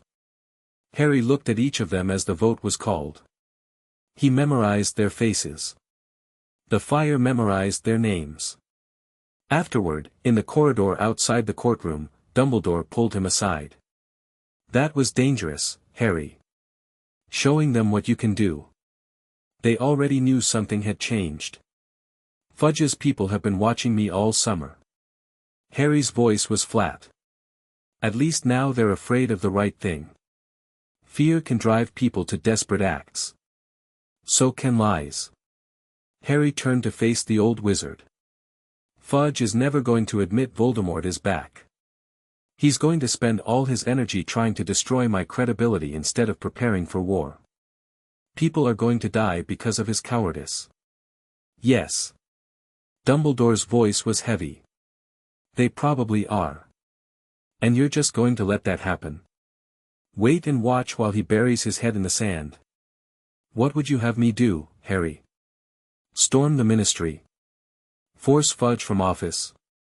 Such actions would only confirm their fears, that we're trying to seize power, that Voldemort's return is a pretext for our own ambitions. So we do nothing. We prepare. We gather allies. We work within the system where we can. And around it where we must. Dumbledore placed a hand on Harry's shoulder. I know it feels insufficient. I know you have the power to force change more directly. But power without legitimacy becomes tyranny, even when its goals are righteous. Harry wanted to argue. The fire wanted to burn this whole corrupt system down and rebuild something better from the ashes. But he remembered his vision, the paths branching from this moment, the dangers of surrendering to destruction. Fine, he said. We do it your way. For now. For now, Dumbledore agreed. But Harry, keep training. Keep growing stronger. Because the time may come when gentler methods are no longer sufficient, and on that day, we will need everything you can become. It wasn't approval, exactly. But it was acknowledgement. Harry would take it. The Hogwarts Express felt different this year. Harry sat in a compartment with Hermione and Ron, watching the countryside roll past, feeling the magic of his fellow students like 1,000 small fires scattered through the train. They were all so young. Even the 7th years seemed like children to him now, untested, unknowing, living in a world they didn't realize was about to change forever. You're doing it again, Hermione said. Doing what? Looking at everyone like you're calculating something. She closed the book she'd been reading, Cosmic Entities and Their Mortal Vessels, probably acquired through very unofficial channels. It's unsettling. Sorry. Harry forced himself to focus on her face instead of the broader tapestry of magic around them. I'm still getting used to everything. Is it getting easier? Ron asked. He'd been quiet for most of the journey, still processing what Harry had told them about the hearing. The fire thing, I mean. Controlling it. Sometimes. It's not really about control, though. It's more like, negotiation. The Phoenix Force has its own instincts, its own desires. I have to convince it that my choices are the right ones. And when you can't convince it? Harry didn't answer. He didn't have to. The compartment door slid open. Daphne Greengrass stood in the doorway, tall, blonde, with the aristocratic features and practiced poise of old pure-blood money. Her blue eyes swept over Harry with cool appraisal. "Potter. Mind if I sit?" Ron made a noise of protest. "What do you want, Greengrass?" "A conversation." "Unless that's beyond your capabilities, Weasley." "It's fine." Harry gestured to the empty seat beside Hermione. "Sit." Daphne settled into the seat with precise elegance. She studied Harry for a long moment, ignoring the hostile stares from Ron and the wary curiosity from Hermione. "You destroyed 2 Dementors," she said finally. "My father has contacts in the Ministry. The story is all over the Department of Magical Law Enforcement." "Is there a question in there?" "Several. But I'll start with the most important one." Daphne leaned forward slightly. "What are you, Potter? Because you're not just a wizard anymore. Anyone with eyes can see that." "I'm not sure what I am," Harry admitted. "Something changed during the tournament. I'm still figuring out what it means." "But you have power. Real power. The kind that can change things." "Maybe." Daphne's lips curved in a smile that didn't reach her eyes. "The old families are scared. They've spent generations maintaining a balance of power, and suddenly there's a 14-year-old boy who can do things no one else can do. Some of them want to destroy you. Some want to control you. Some, the smart ones, want to make sure they're on your side when the dust settles. Which category does your family fall into?" "We're Slytherins, Potter. We're always on whatever side is winning." She pulled a sealed envelope from her robes and offered it to him. "My father asked me to give you this. Consider it an opening gesture." Harry took the envelope but didn't open it. What does he want? The same thing everyone wants. To survive what's coming. To position our family advantageously for whatever comes next. Daphne stood, smoothing her robes. "Read the letter. Think about what he's offering. The Greengrass family has survived every war and upheaval in wizarding history for the past 500 years. There's a reason for that." She paused at the door. "Whatever you decide, Potter, decide quickly. The Dark Lord is rebuilding his forces. The Ministry is compromised. And whoever you really are now, you're running out of time to figure out which side of history you want to be on." She left without waiting for a response. Ron exploded the moment the door closed. The nerve. "Slytherin snake, trying to get her hooks into you. She's not wrong, though." Hermione's voice was thoughtful. "About the power dynamics, I mean. The pureblood families are going to be maneuvering for position. Some of them might actually be useful allies." "Useful allies?" "Hermione, her father was probably a Death Eater." "Was he?" Harry opened the envelope. Inside was a single page of expensive parchment, covered in elegant handwriting. According to this, Cyrus Greengrass spent the First War very carefully, not being on anyone's side. Provided gold to the Order of the Phoenix. Provided gold to Voldemort's supporters. Maintained deniability with everyone. That's exactly what a Death Eater would say. Or exactly what a survivor would say. Harry set the letter aside. "I'm not saying I trust them. But Daphne's right about one thing, I need information. I need to know who's moving, what they want, where the threats are coming from. The old families have intelligence networks that the Order doesn't." Hermione nodded slowly. "It's like those Muggle spy novels. Sometimes you have to work with people you don't trust to get what you need. Assuming they don't stab you in the back the moment it's convenient," Ron muttered. "Then I'll have to make sure it's never convenient." Harry looked out the window at the darkening sky. "Everything's changing." The old rules don't apply anymore. If we try to play by them, we'll lose. So what do we do instead? We write new rules. The fire stirred in Harry's chest, eager and hungry. And we make sure we're the ones doing the writing. Hogwarts rose from the Scottish darkness like a promise. Harry felt the ancient wards wash over him as the carriages crossed the boundary, layers of protection and monitoring and magic so old it predated the Ministry by centuries. The castle recognized him, just as it had at the end of last year, and something in its magic shifted. The Thestrals pulling the carriages were visible to him now. He'd been able to see them since Cedric's death, those skeletal horses with their leathery wings and white, empty eyes. They turned to look at him as he passed, curious and unafraid. You've seen death, their presence seemed to say. You've caused it. You understand us now. Harry climbed out of the carriage and walked toward the great front doors. Students swirled around him, excited and chattering and oblivious to what was coming. He envied them, briefly. Then he felt her. Dolores Umbridge's magic was like oil on water, slick, unpleasant, wrong. She was somewhere in the castle already, her presence a dark smear against the clean lines of Hogwarts' ancient power. The fire stirred restlessly, recognizing a threat it desperately wanted to purge. Not yet, Harry told it. We don't know her game yet. The sorting ceremony passed in a blur.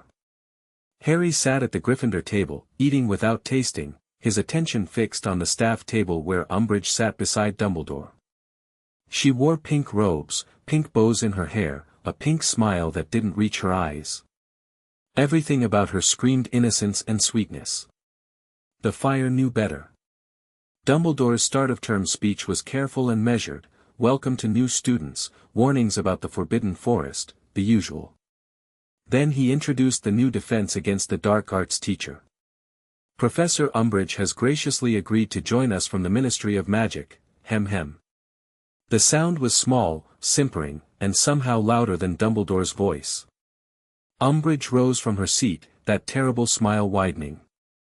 Thank you, Headmaster, for those kind words of welcome. Her voice was girlish, breathy, designed to sound harmless. I'm so pleased to be here at Hogwarts. What a lovely old castle this is. I'm sure we're all going to be very good friends. Harry felt Hermione tense beside him. The Ministry of Magic has always considered the education of young witches and wizards to be of vital importance. Although each headmaster has brought something new to this historic school, progress for progress's sake must be discouraged. Let us preserve what must be preserved, perfect what can be perfected, and prune practices that ought to be prohibited. The speech went on, full of nothing, platitudes and evasions wrapped in pink-tinged poison. Most students tuned it out within minutes. Harry listened to every word. Progress for progress's sake must be discouraged. Translation: the ministry would control what was taught here. Preserve what must be preserved. Translation: maintain the status quo that kept pureblood families in power. Prune practices that ought to be prohibited. Translation: anyone who challenges us will be removed. Dolores Umbridge wasn't just a defense teacher. She was Fudge's spy, his enforcer, his weapon against everything Harry represented. The fire wanted to burn her right now, in front of everyone, let the ashes fall where they would. Harry kept it contained. Not yet. Not yet. Let her make the first move. Let everyone see what she is. When the speech finally ended and the students were dismissed to their dormitories, Harry caught Hermione's eye. We have a problem, he said quietly. I know. Her face was pale. Did you understand what she was saying? Every word. The Ministry is taking over Hogwarts. It's worse than that. Hermione glanced around to make sure no one was listening. That speech was almost word for word from Ministry guidelines issued last month.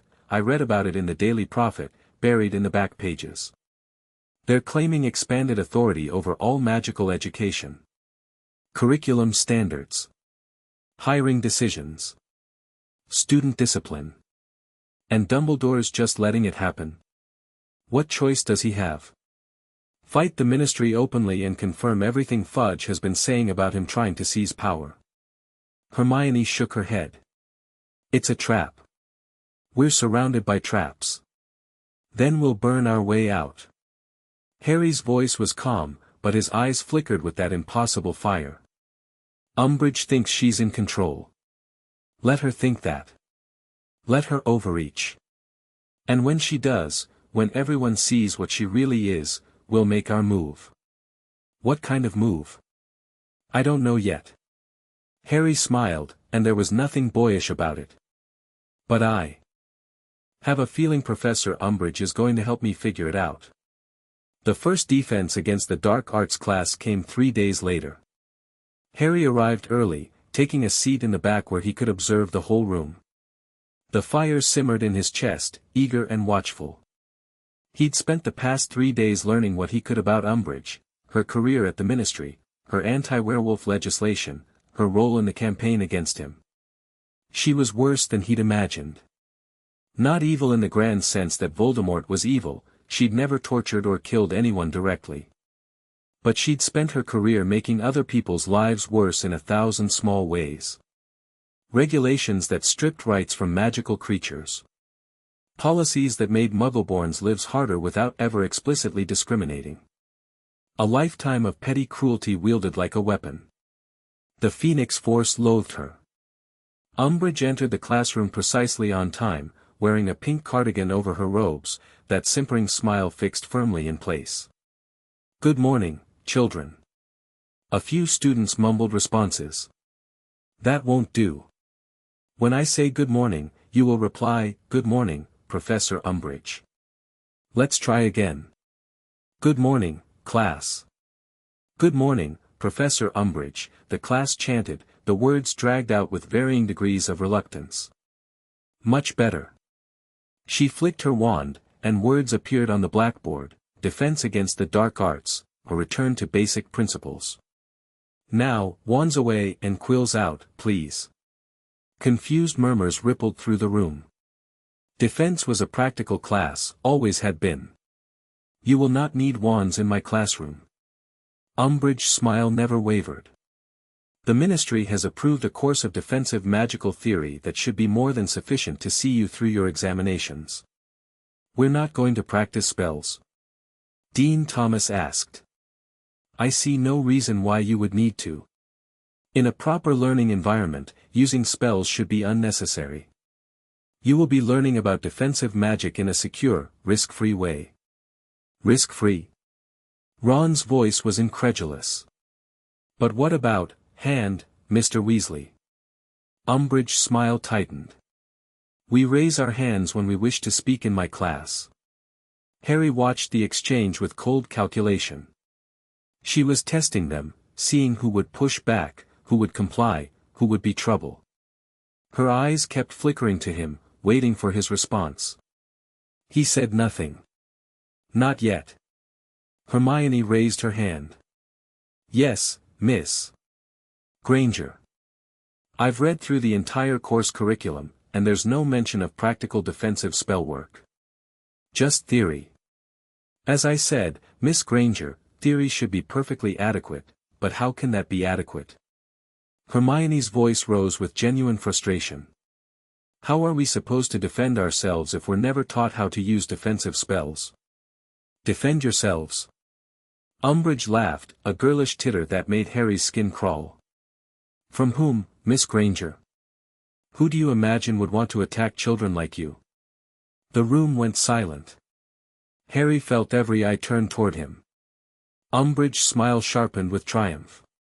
This was what she wanted, to force him into confrontation, to give her an excuse. I think, Harry said quietly, we both know the answer to that question. Do we? Umbridge turned to face him fully, her expression never changing. Please enlighten us, Mr. Potter. Who exactly do you believe presents such a grave threat? Voldemort. The name hit the room like a physical blow. Students flinched. Umbridge's smile finally cracked, fury bleeding through the sweetness. 10 points from Gryffindor for that outburst. It's not an outburst. It's an answer to your question. Harry's voice remained calm, even as the fire roiled beneath his surface. Voldemort is back. I saw him return. I fought him. And people who aren't prepared to defend themselves are going to die. Lies. The word exploded from Umbridge, her face blotching red. You know who is not back. This is exactly the sort of dangerous rumor-mongering the Ministry warned me about. The Ministry is wrong. The Ministry is the lawful government of, the Ministry sent Dementors to attack me.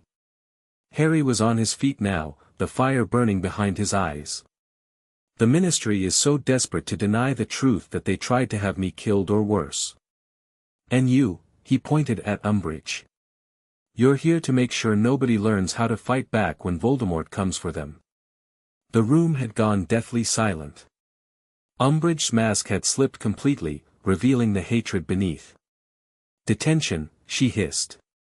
Every night this week. My office. 7 o'clock. Harry held her gaze. The fire wanted to rise, wanted to burn that smug face right off her skull. He forced it down. I'll be there, Professor. He sat back down. Looking forward to it. The blood quill was a nasty piece of work. Harry had done his research after the first confrontation, asked Hermione, consulted some of the darker books in the library's restricted section. He knew what was coming when Umbridge gestured to the parchment and the unusual quill waiting on her desk. You will be writing lines, Mr. Potter. That sweet, poisonous voice. I must not tell lies. Harry picked up the quill. No ink, of course not. Blood quills used the writer's own blood, carving the words into both parchment and flesh. Torture disguised as discipline. The fire screamed. For a moment, just a moment, Harry almost let it have its way. He could feel the Phoenix Force's fury at this violation, this petty cruelty inflicted on a child under the guise of education.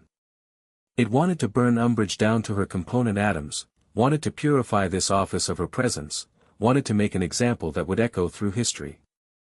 But Harry had learned something in the weeks since his transformation. The fire was power, but it was also instinct, and instinct wasn't always right. Burning Umbridge here and now would feel righteous, would be righteous in a cosmic sense, but it would also play directly into Fudge's hands. Proof that Harry Potter was dangerous. Justification for everything they'd said about him. He needed a different approach. Harry pressed the quill to parchment. I must not tell lies. The words carved themselves into the back of his hand. Blood welled up, soaked into the parchment, disappeared. The wound closed, then opened again as he wrote the next line. And the next. But something strange happened. The fire didn't like the blood quill, didn't like what it represented, but it also wasn't going to let its host be harmed by something so petty. Harry felt warmth spread through his hand, felt the wounds close faster than they should, felt his flesh resist the dark magic trying to scar it. After an hour, his hand was still unblemished. Umbridge noticed. Let me see your hand. Her voice had gone sharp, suspicious. Harry held it out. The skin was smooth, unmarked, as if the blood quill had never touched him. Only a faint shimmer of gold beneath the surface hinted at why. Impossible. Umbridge grabbed his wrist, examined his hand like it was an insect she wanted to dissect. The quill is working. I can see it working. Why aren't you? I don't know, Professor. Harry's smile was deliberately innocent. Maybe the quill is broken. She threw his hand away like it had burned her. Which, Harry reflected, it probably had, just a little. Get out. Come back tomorrow. Same time. Out. Harry left, his unmarked hand hidden in his pocket. The fire hummed with satisfaction. Not victory, not yet, but the beginning of something. Umbridge had expected to hurt him, to break him with slow torture. Instead, she'd shown him something valuable, her methods only worked against normal wizards. He wasn't a normal wizard anymore. The pattern repeated for the rest of the week. Each night, Harry sat in Umbridge's office and wrote lines with the blood quill. Each night, his hand healed faster than it should, the fire's warmth burning away the dark magic before it could leave permanent marks. Each night, Umbridge grew more frustrated, more confused, more hateful. She tried other quills. She extended his detention hours. She made him write faster, more lines, different words. Nothing worked. By Friday, she was looking at him with something that might have been fear. "You're not normal," she said as he left her office that last night. "Whatever you are, Potter, you're not normal." "No," Harry agreed. "I'm not." He walked through the darkened corridors of Hogwarts, letting the fire guide his steps. It led him to the room of requirement, which opened without his asking, offering him a space to think. Inside, he found Hermione waiting. "How did you know I'd come here?" "I didn't." She closed the book she'd been reading. "I've been here for hours. Researching. Find anything useful?" "Loads." She gestured to a pile of books beside her chair. "The Phoenix Force has appeared in dozens of historical records across multiple cultures. Some of the hosts became heroes, defeated dark wizards, freed enslaved peoples, overthrew corrupt governments. Others became monsters." "Yes." Hermione's voice was quiet. "The longest any host survived was 43 years. Most died much younger. The power, it's too much. Eventually, they all burned out." Harry sat down across from her. "That's supposed to scare me?" "No. It's supposed to inform you." She leaned forward, intensity in her eyes. "Every host who became a monster did the same thing, they stopped seeing the people around them as people. Started seeing them as problems to be solved, obstacles to be burned through. The fire consumed their humanity before it consumed their bodies. And the ones who stayed heroes? They had anchors. People who kept them grounded. Who reminded them what they were fighting for." Hermione reached across the space between them and took his hand. "I'm your anchor, Harry. Ron is. Neville, Luna, everyone who believes in you. We're here to keep you human." Harry looked at their joined hands. Her skin was warm against his, warmer than it should be, probably, given the fire simmering beneath his surface. But she didn't flinch away. "Umbridge is worse than I thought," he said. "It's not just cruelty. She believes what she's doing is right. That order and control and proper behavior are more important than anything else. More important than justice. More important than truth. I know. The fire wants to burn her. Every night I sit in that office, it takes everything I have to keep it contained. But you do keep it contained. For now." Harry met her eyes. "What happens when I can't anymore? What happens when someone like Umbridge pushes too far, and I let go?" Hermione didn't look away. "Then we deal with it. Together." "But Harry, the fact that you're worried about this, the fact that you're choosing to hold back, that's what makes you different from the hosts who became monsters. You have a lot of faith in me. I've known you for 4 years. You're the most stubborn, self-sacrificing, frustratingly noble person I've ever met." A small smile crossed her face. "Cosmic fire powers aren't going to change that." Harry wanted to believe her. The fire wanted him to believe her too, not because the Phoenix Force cared about hope or faith, but because belief in oneself was power, and power was something the fire understood. "There's something else," he said. "Something I found." He pulled an old locket from his robes, tarnished silver, with an ornate S worked into its surface. "I searched Grimmauld Place during the summer. This was hidden in a cabinet full of dark artifacts." Hermione's eyes went wide. "Is that a Horcrux?" "I can feel it." Harry held the locket by its chain, letting it dangle between them. The fire showed him the wrongness inside, a fragment of Tom Riddle's torn soul, clinging to existence, radiating malevolence. It's been calling to me. Whispering.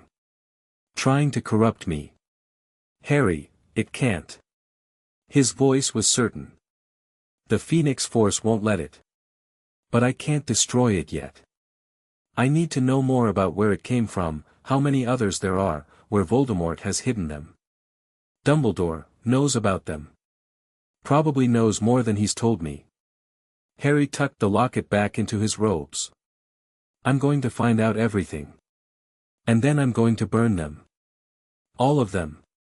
And when Voldemort has nothing left to anchor him to immortality, I'm going to burn him too. Hermione was quiet for a long moment. I love you, she said. The words hung in the air between them, simple and unexpected and utterly without pretense. Hermione, I'm not asking for anything. Her voice was steady, though her cheeks had flushed pink. I just thought you should know. In case things get bad. In case we don't get another chance to say these things. Harry didn't know what to say. The fire had no guidance for this, cosmic entities didn't understand love, not the way humans did. But beneath the fire, beneath the power and the fear and the weight of everything coming, there was still Harry Potter. Still a boy who'd never been told he was worth loving. I don't know what I am anymore, he said slowly. I don't know if I can love like a normal person. The fire changes things.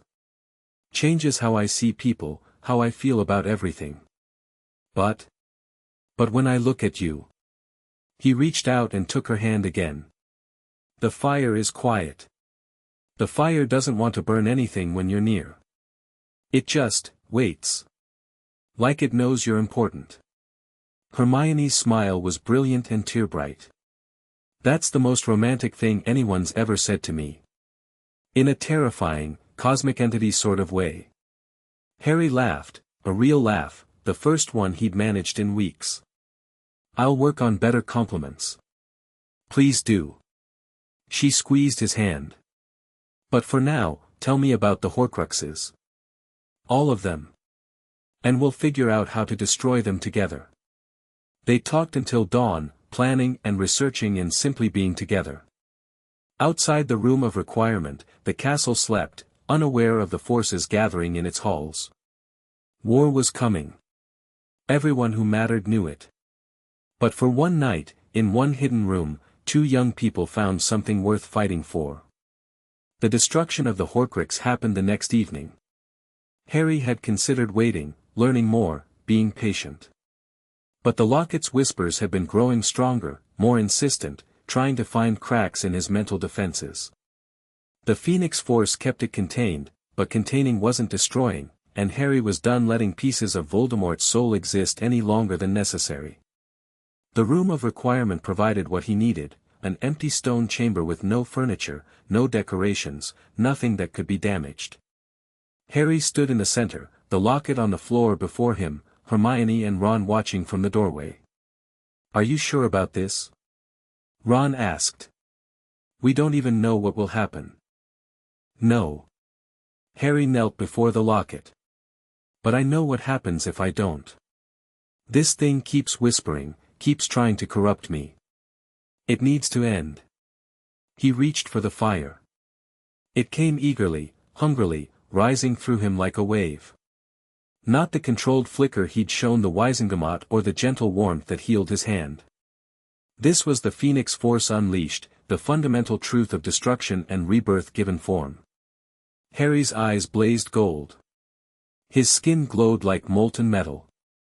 The air around him rippled with heat. The locket sensed what was coming. Its whispers became screams, Tom Riddle's fragment howling in fury and terror as it realized what was about to happen. It tried to open, tried to release its defenses, tried to show Harry images that would break his concentration. He saw his parents dying. Sirius falling through the veil. Hermione's body broken and lifeless. Ron betraying him. Dumbledore manipulating him. Every fear, every doubt, every dark thought he'd ever had, all of it poured into his mind at once. The Phoenix Force burned through them like tissue paper. These are not truths, the fire sang. These are lies. Corruption. Wrongness. Burn. Harry let the fire consume the locket. The scream that erupted shook the walls. Not a physical sound, something deeper, something that existed in the space between souls. Tom Riddle's fragment fought desperately, clawing at existence, trying to find another anchor. There was none. The locket melted. The Horcrux burned. The fragment of Voldemort's soul was unmade, erased from existence as completely as the Dementors had been. Somewhere, far away, the Dark Lord felt another piece of himself die and screamed into the night. Harry knelt in the center of a scorch mark, breathing hard, the fire slowly banking. His friends rushed to his side, Hermione's hands on his shoulders, Ron's voice asking if he was okay. "It's done," Harry said. "One more gone." "How many are left?" "3, I think. Plus Nagini." Harry stood, steadying himself. "But I know where one of them is now. The Horcrux showed me, in its last moments. It was trying to distract me, but it gave me something useful instead." "Where?" Harry smiled. It wasn't a kind expression. "Hogwarts. There's a Horcrux hidden in Hogwarts, and it's been here for 50 years. The Consecrators made their first move that night. Harry felt it before he saw it, a wrongness in the castle's wards, something slipping through protections that should have been impenetrable. He left the Gryffindor common room at 2 in the morning, following the fire's guidance through corridors that seemed to twist and shift around him. The assassin was waiting in an empty classroom. She was young, mid-20s, perhaps, with close-cropped dark hair and eyes that held nothing but purpose. She wore black robes with no insignia, carried a blade that made the Phoenix Force shudder, and moved with the fluid grace of someone who had killed many times before. "Harry Potter." Her voice was utterly calm. "Host of the Phoenix Force. I am here to end your threat to this world. You're a consecrator. I am. We have hunted your kind for 3,000 years. We have never failed." Harry let the fire rise, not to attack but to see. The woman's soul was clean, no corruption, no cruelty, no petty darkness. She genuinely believed she was saving the world. "You're not evil," he said. "Neither are you. Yet." She raised her blade, that terrible blade, forged from something that existed outside normal reality. "But you will be. Every host becomes evil eventually. The power is too much for any mortal mind. The kindest thing I can do is end you now, before you become what I've sworn to destroy. And if you're wrong, then I'll have killed an innocent boy, and I will carry that weight for the rest of my life." Her expression didn't waver. "But I will live to carry it. So will millions of others who would die if you lose control." She moved. She was fast, faster than any human should be, enhanced by whatever arts the Consecrators had developed over millennia of hunting Phoenix hosts. Her blade cut through air that burned in its wake, aimed precisely at Harry's heart. Harry caught it with his bare hand. The blade bit deep, cutting through the flames that wreathed his skin, drawing blood that sizzled and steamed. The pain was extraordinary. That weapon was designed specifically to hurt him, to bypass the Phoenix Force's protections. But it wasn't enough. Fire erupted from Harry's other hand, not to kill but to disarm. It wrapped around the Consecrator's wrist, hot enough to burn but controlled enough not to maim. She cried out and released the blade. Harry pulled it from his hand, feeling the wound close as Phoenix fire flooded the damaged tissue. "You're right that I could become a monster," he said. "Every host could. But you're wrong about inevitability. The fire doesn't control me. I control it. And I choose not to become what you fear." He dropped the blade. It clattered on the stone floor between them. "Take this back to your master. Tell Arcturus Vane, yes, I know who leads you, that I know what I'm carrying. I know the risks. And I will not become another cautionary tale in your history books." The Consecrator stared at him, cradling her burned wrist. "You could have killed me. I could have killed a lot of people. Harry stepped back, letting his fire dim. I choose not to. That's the point, isn't it? The whole point. Power without choice is just instinct. Power with choice is responsibility. He turned and walked away, leaving her there with her failure and her blade. Behind him, the consecrator made no move to attack.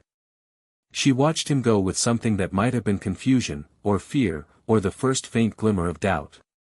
Dawn found Harry on the astronomy tower, watching the sun rise over the mountains.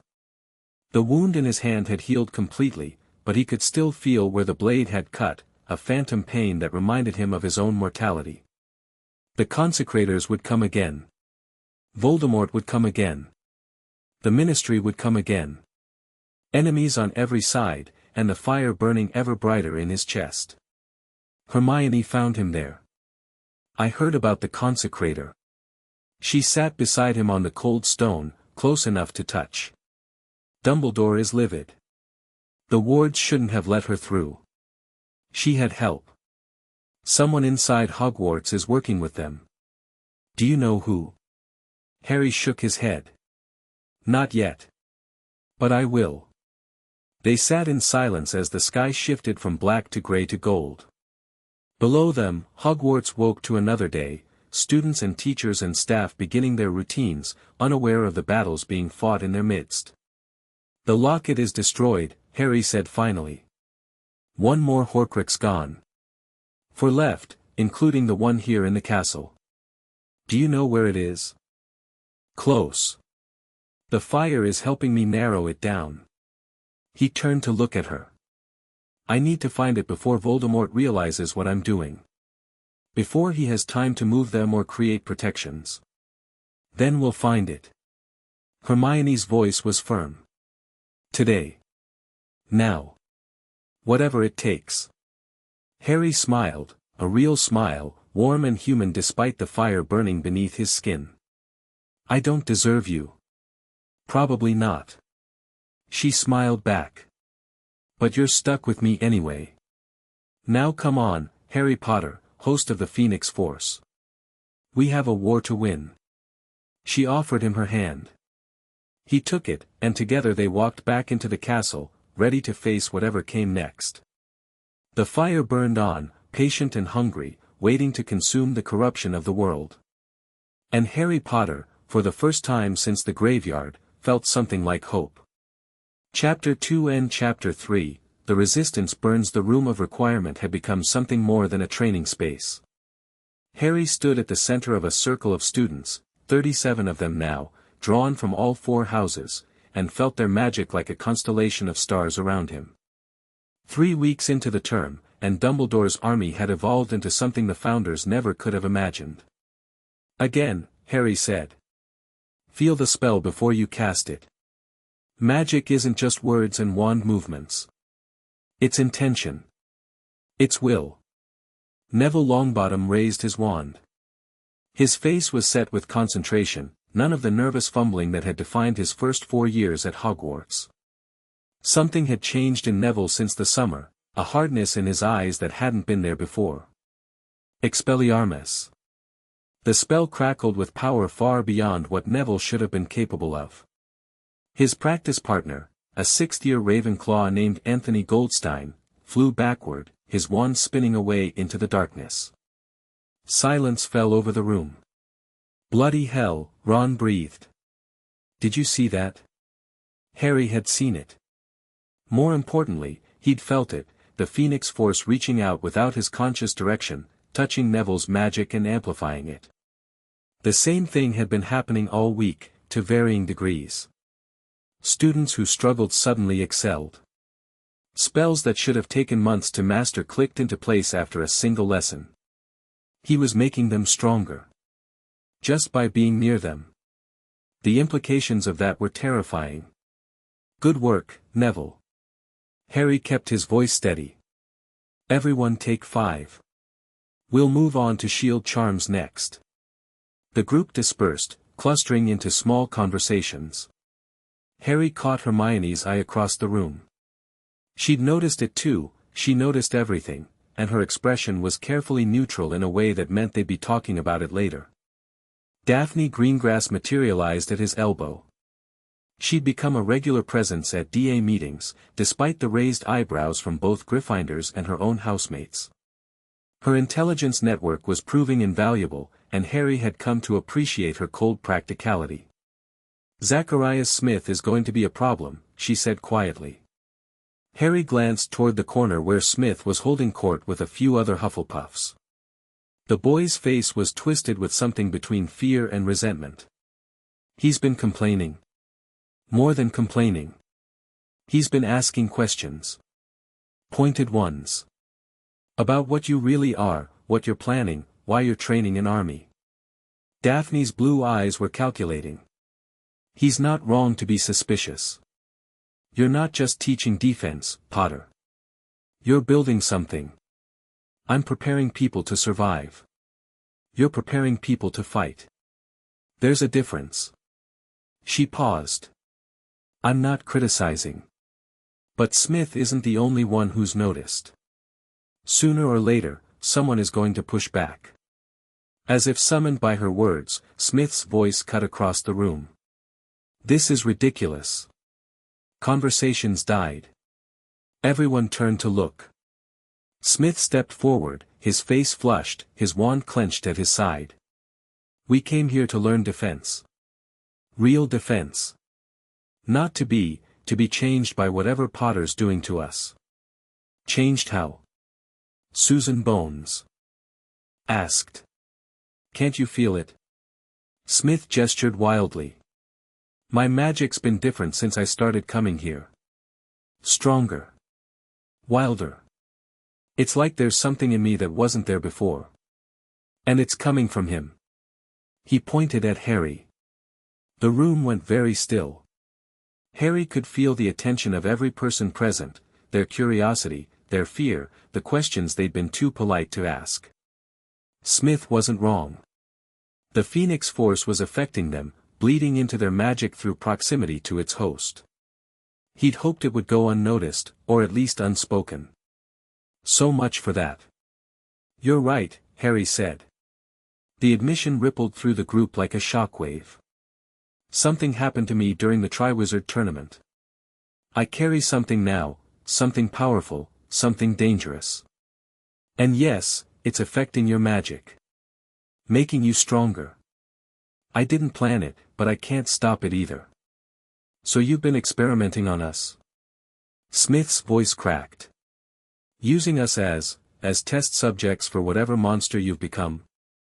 The fire stirred. Harry felt its hunger, its contempt for this small, frightened boy who couldn't see past his own fear.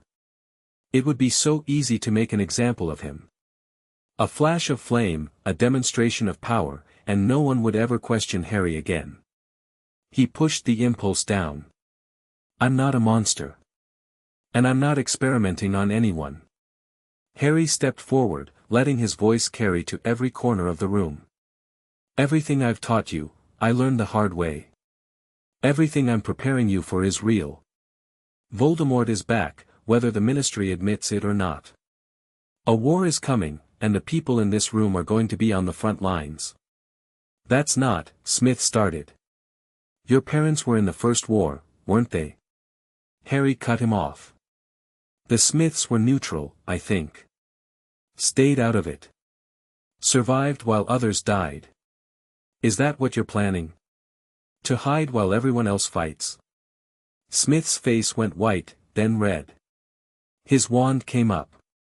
"Stoop." Harry didn't move. He didn't need to. The spell hit an invisible barrier 3 feet from his chest and dissolved into sparks. The Phoenix Force hadn't even waited for his permission, it simply refused to let him be harmed by something so trivial. The demonstration was more effective than any argument could have been.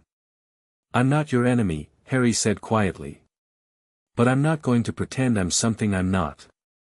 I've been changed. I have power that scares people, it scares me too, sometimes. But I'm using it to prepare for what's coming. You can stay and learn, or you can leave. That's your choice. But don't expect me to apologize for trying to keep people alive." The silence stretched. Smith lowered his wand.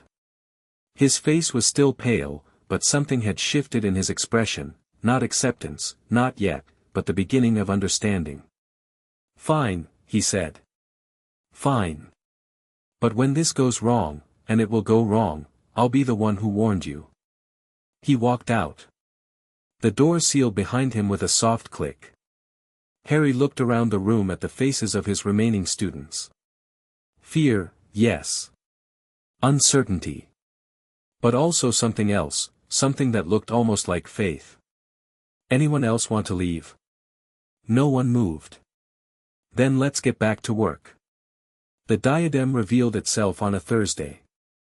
Harry had been searching for weeks, letting the Phoenix Force guide him through Hogwarts' endless corridors and hidden spaces.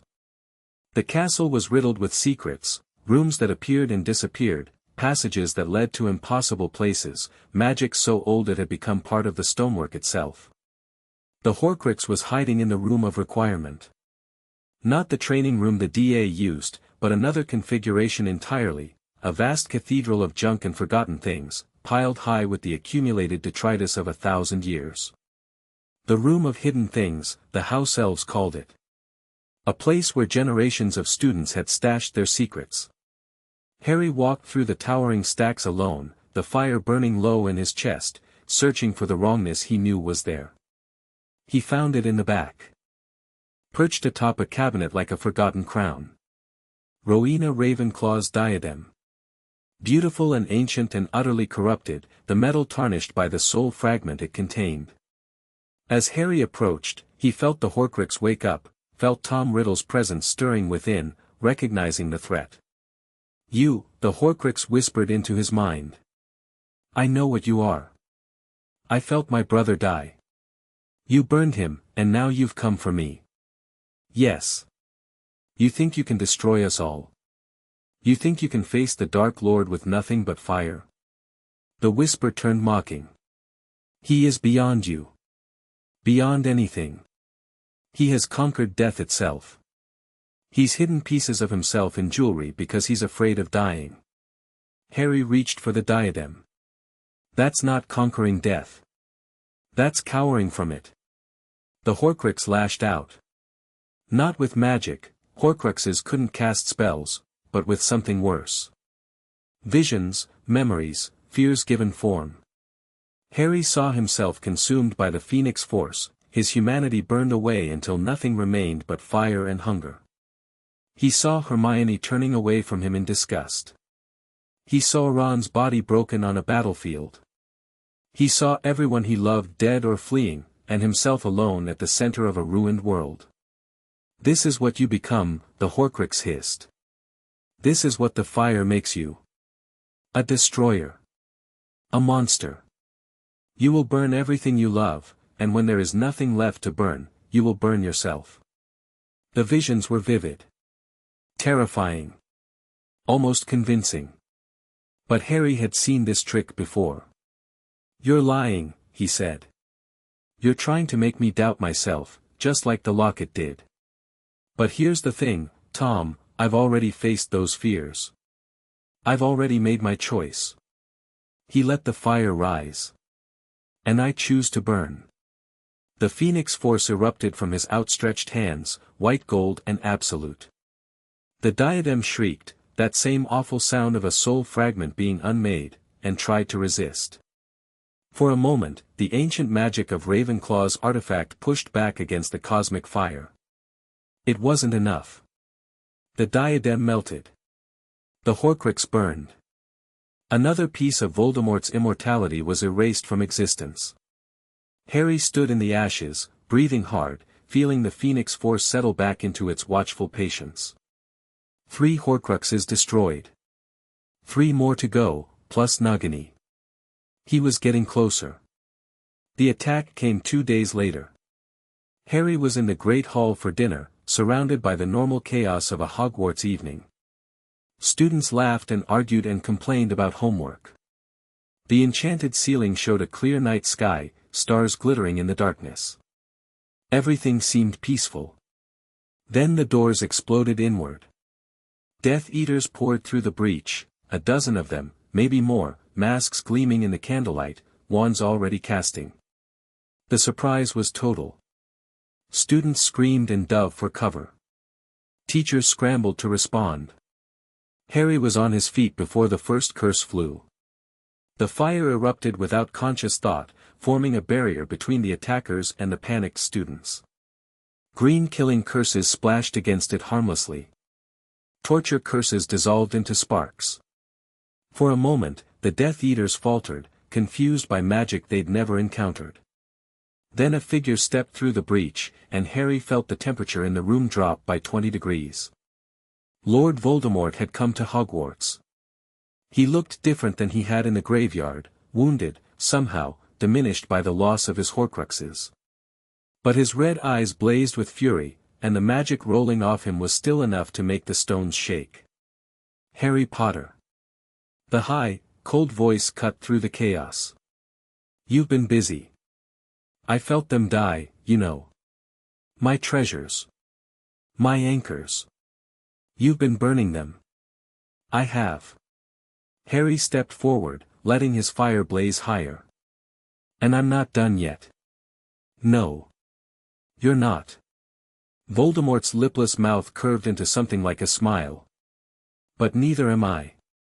He raised his wand, and darkness erupted. Not the killing curse, something older, darker, magic that predated the Unforgivables. It hit Harry's fire barrier and pushed. Shadows wrestling with flame in a battle that shattered windows and cracked stone. Around them, chaos erupted. Death Eaters engaged teachers in running battles. Students fled or fought depending on their courage. DA members rallied together, using the skills Harry had taught them to hold back attackers twice their age. But the real fight was in the center of the room. Harry threw everything he had at Voldemort. Fire in every form, directed blasts, spreading waves, concentrated beams hot enough to melt stone. The Dark Lord countered with shadows and curses and magic pulled from sources no sane wizard would touch. They were evenly matched. That was the terrifying thing. Even with the Phoenix Force, even with power beyond anything Harry had imagined, Voldemort was holding him to a standstill. You've grown strong, Voldemort said, deflecting a blast that would have vaporized a normal wizard. But strength isn't enough. I've had 50 years to master dark magic. You've had months. I don't need 50 years. Harry pressed harder, forcing Voldemort back step by step. I just need to burn you once. Do you? Voldemort's smile widened. Then burn me. He lowered his wand. Harry hesitated. Every instinct screamed that this was a trap, that Voldemort wouldn't surrender unless he had something planned. But the fire didn't care about traps. The fire only knew that its enemy was vulnerable, that this was the moment to strike. It surged forward without Harry's permission. And Voldemort laughed. Something emerged from the Dark Lord's robes, a crystal the size of a fist, glowing with sickly green light. As Harry's fire touched it, the crystal absorbed it, drinking in the Phoenix Force's power like water into sand. A gift from my new allies, Voldemort said. The Consecrators are very creative. They've been hunting your kind for millennia, you know. They have all sorts of toys designed to contain Phoenix fire. Harry felt the crystal pulling at him, trying to drain the Phoenix Force from his body. The fire screamed in rage and pain, fighting to free itself. Did you think you were the only one who could make alliances?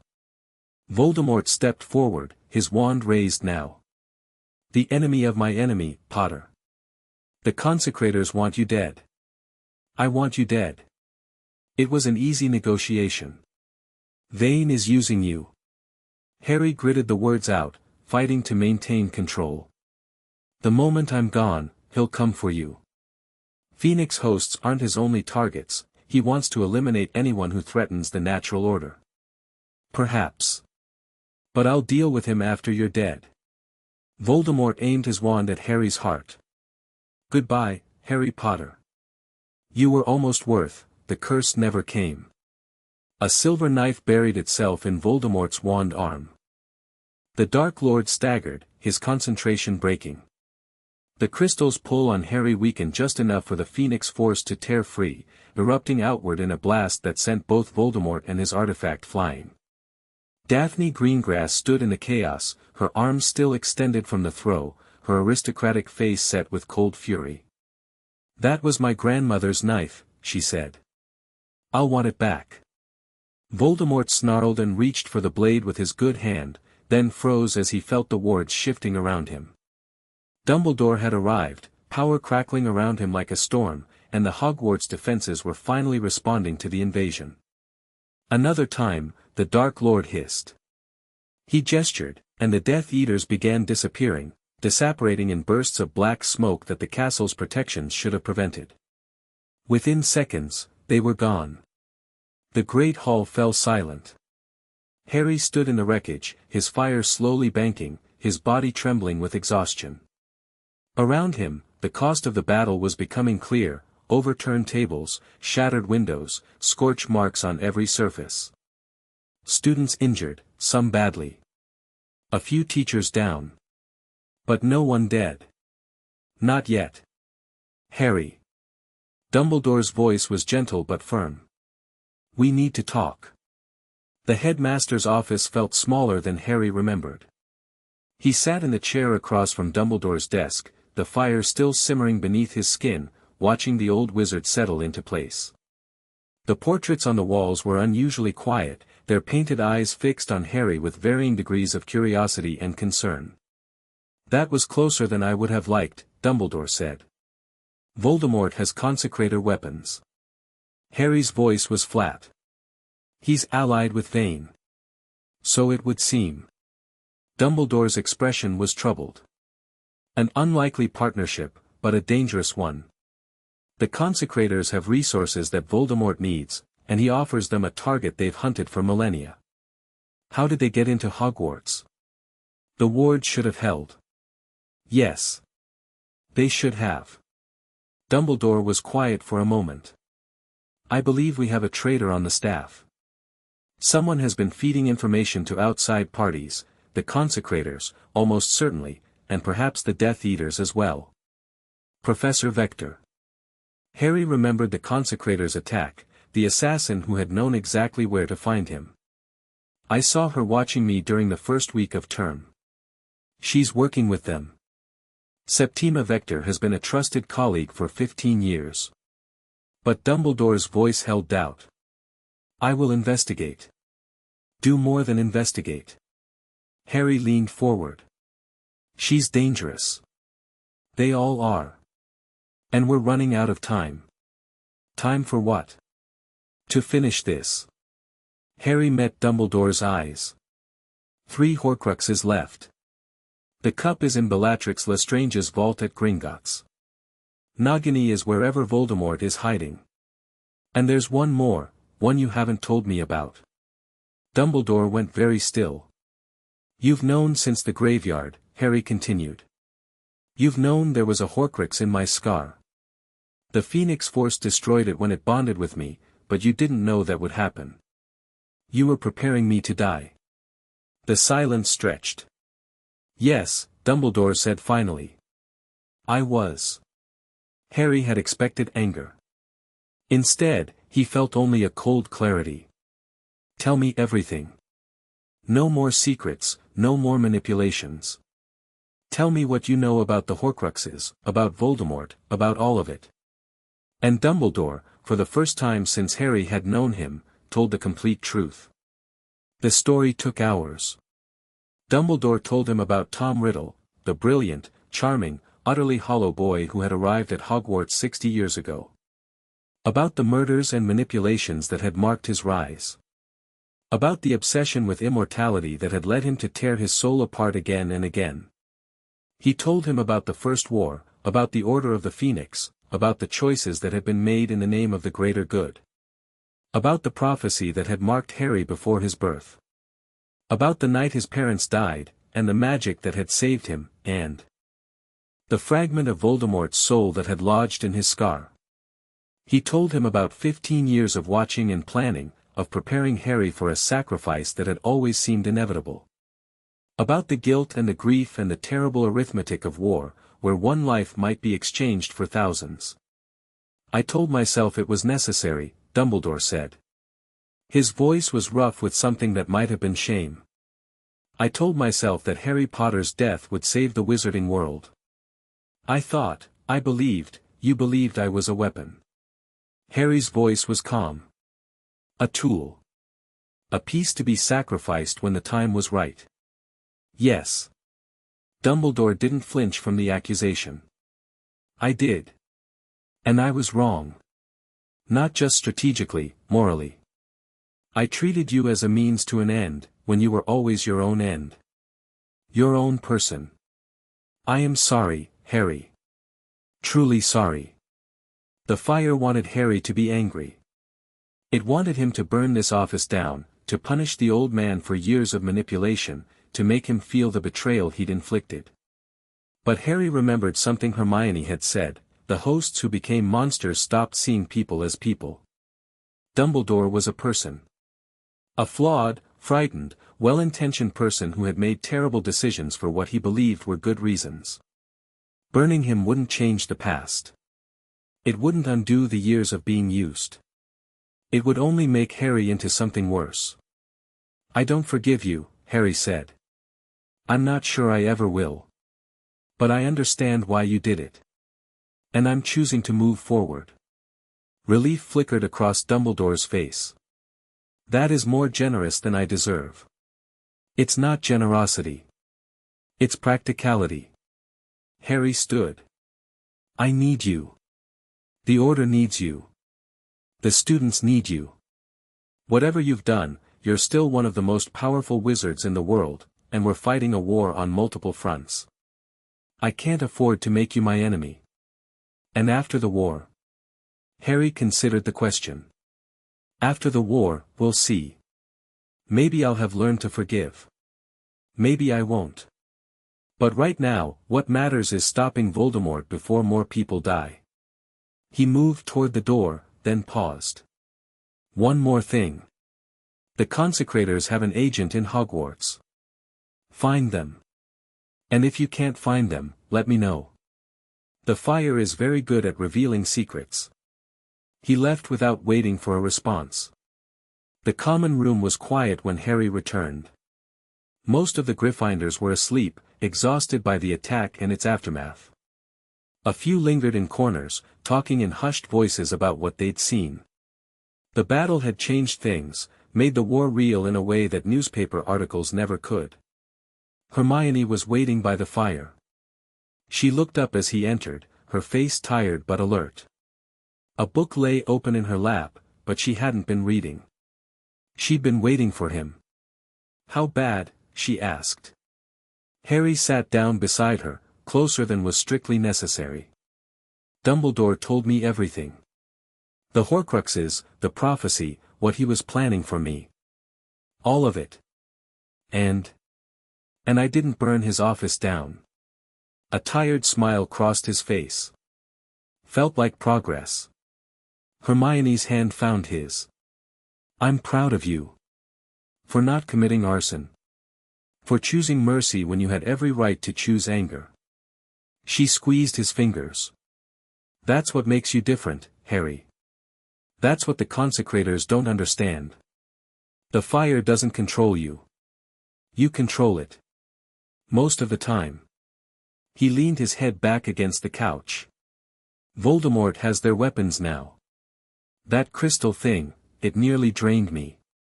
If Daphne hadn't intervened. I know. I saw. Hermione's voice tightened. We need to find a counter. Something that protects you from their artifacts. Or I need to destroy them before they can be used.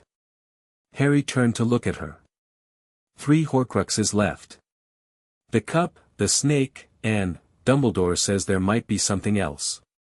Something Voldemort made without realizing it, or something hidden so well even he's forgotten about it. What do you mean, without realizing it? The soul fragments themselves might have created echoes. Pieces of pieces. Dumbledore isn't sure, but he thinks Voldemort's soul was so unstable by the end that his magic started doing things without his conscious control. Hermione frowned. That's terrifying. That's Voldemort. Harry closed his eyes. But first we deal with what we know. The cup is in Gringotts. That means we need to get into the most secure vault in the wizarding world without being caught. Impossible. Probably. He smiled without opening his eyes. Want to help me figure it out anyway? Always. Hermione leaned against his shoulder. But tomorrow. Tonight, you need to rest. The fire can wait. Harry wanted to argue. There was so much to do, so many threats to counter, so little time. But Hermione was warm against him, and the fire was quiet for once, and he was so tired. Tomorrow, he agreed. They sat together by the dying fire until dawn, not talking, just being. Outside, the world prepared for war. But for a few hours, in a quiet common room, two young people held on to something that felt almost like peace. The Ministry fell 3 weeks later. Not to Voldemort, not yet, but to its own corruption, finally exposed beyond any possibility of denial. Harry watched from the shadows as Cornelius Fudge was dragged before the Wizengamot, his face pale with terror, his robes disheveled. The evidence was damning: gold from Death Eater families, orders to suppress information about Voldemort's return, the deployment of Dementors against a 14-year-old boy. The trial was swift. The verdict was unanimous. Fudge was stripped of his office and sentenced to Azkaban for abuse of power and conspiracy to murder. Harry felt no satisfaction. Fudge had been a symptom, not the disease. His removal wouldn't fix the Ministry's deeper rot, the pure-blood supremacy baked into its laws, the corruption that ran through every department, the fundamental belief that magic made some people better than others. That would take more than a trial. Rufus Scrimgeour took the minister's chair, a grizzled former Auror with a lion's mane of grey hair and a reputation for toughness. Within days, he had requested a meeting with Harry. The fire told him it was a trap. Not the violent kind, Scrimgeour was smarter than Fudge, but a political one. The new minister wanted to use Harry, to parade him as a symbol, to control the narrative of the war. Harry went anyway. The minister's office was plainer than Fudge's had been. Scrimgeour stood behind his desk, not sitting, watching Harry with the keen eyes of a predator. Mr. Potter. Thank you for coming. You didn't give me much choice. Harry remained standing as well. Your letter implied that refusing would have consequences. A misunderstanding. Scrimgeour's smile didn't reach his eyes. I merely wish to discuss how we might work together. The Ministry and the boy who lived, united against the dark forces threatening our world. You want me to endorse the Ministry. I want you to help me restore confidence in our institutions. The people are frightened. They need to see that their government is taking action, that heroes stand with them. A few public appearances, some carefully chosen statements, no. Scrimgeour's smile flickered. Excuse me. The Ministry sent Dementors to kill me. The Ministry covered up Voldemort's return for months while he rebuilt his forces. The Ministry is rotten from the inside out, and no amount of public relations is going to change that. Harry stepped closer, letting the fire show in his eyes. I won't be your mascot, Minister. I won't help you pretend that everything's fine while the system that created this mess remains unchanged. You're making a mistake, boy. Scrimgeour's voice hardened. The Ministry can be your ally or your obstacle. I'd advise you to choose carefully. I already have. Harry turned toward the door. Clean your house, Scrimgeour. Purge the Death Eater sympathizers. Reform the laws that treat Muggleborns and magical creatures as second-class citizens. Then come talk to me about working together. He walked out. Without looking back. Draco Malfoy found him that evening. Harry was in the room of requirement, running through combat drills with a handful of DA members, when the door opened to admit the last person he expected. Draco looked terrible. Dark circles under his eyes, a tremor in his hands, robes that hung loose on a frame that had lost weight it couldn't afford to lose. He stood in the doorway like a man facing a firing squad. Potter. The name came out rough. I need to talk to you. The DA members tensed. Ron's wand was already half raised. Let him through, Harry said. Draco crossed the room with visible effort, each step costing him something. When he reached Harry, he didn't speak immediately, just stood there, fighting some internal battle. The Dark Lord has given me a mission. The words were barely above a whisper. I'm supposed to kill Dumbledore. Silence. Why are you telling me this? Harry asked. Because I can't do it. Draco's voice cracked. Because my mother is terrified and my father is in prison and the Dark Lord has made it clear that failure means death for all of us. Because, he swallowed hard. Because I've been watching you, Potter. What you're building. What you're becoming. And I think you might be able to stop him. You want protection. I want my mother to survive. Draco met his eyes, and there was nothing left of the arrogant bully Harry had known for years. Just a frightened boy trying to save his family. I don't care about anything else. Help me protect her, and I'll tell you everything I know.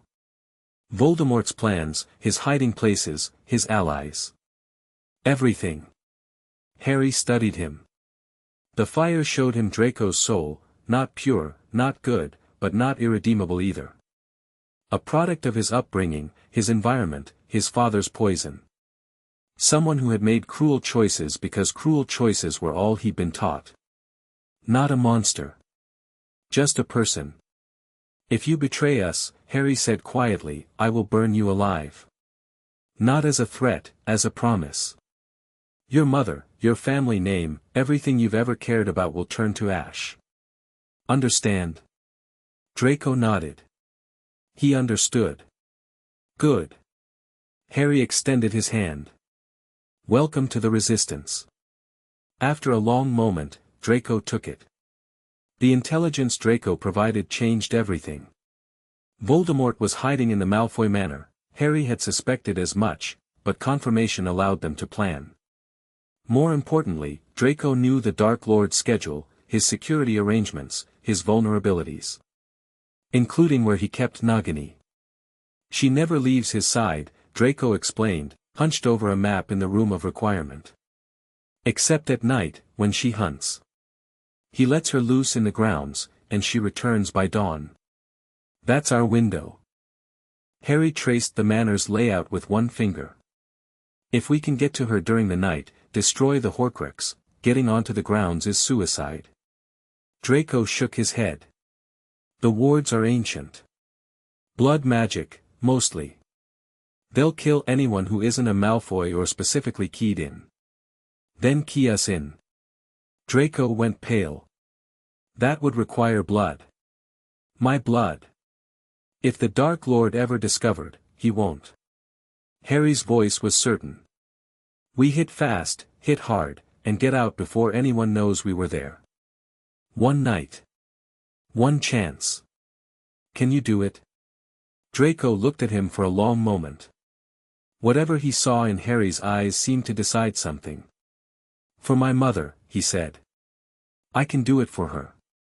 The raid on Malfoy Manor took place on a moonless night in February. Harry led a small team, himself, Hermione, Ron, and Draco. Anyone else would have been a liability, more people meant more chances for something to go wrong. This was surgical, precise, a strike at the heart of Voldemort's power. Draco's blood got them through the outer wards. The inner defenses were more complicated, but Harry's fire burned through them with contemptuous ease. The Phoenix Force was eager tonight, hungry for the corruption it sensed within the manor's walls. They found Nagini in the gardens, coiled around the base of a fountain, sleeping the sleep of predators who feared nothing. Harry approached alone. The snake's head rose as he drew near, yellow eyes gleaming in the darkness. She was beautiful in her terrible way, 12 feet of scaled death, magical beyond any normal serpent, ancient and patient and utterly evil. "Speaker," she hissed. "You should not be here." "No," Harry replied in Parseltongue. "I shouldn't. But here I am." Nagini struck without warning, faster than thought, her fangs aimed at Harry's throat. The fire caught her mid-lunge. It wasn't like destroying the inanimate Horcruxes.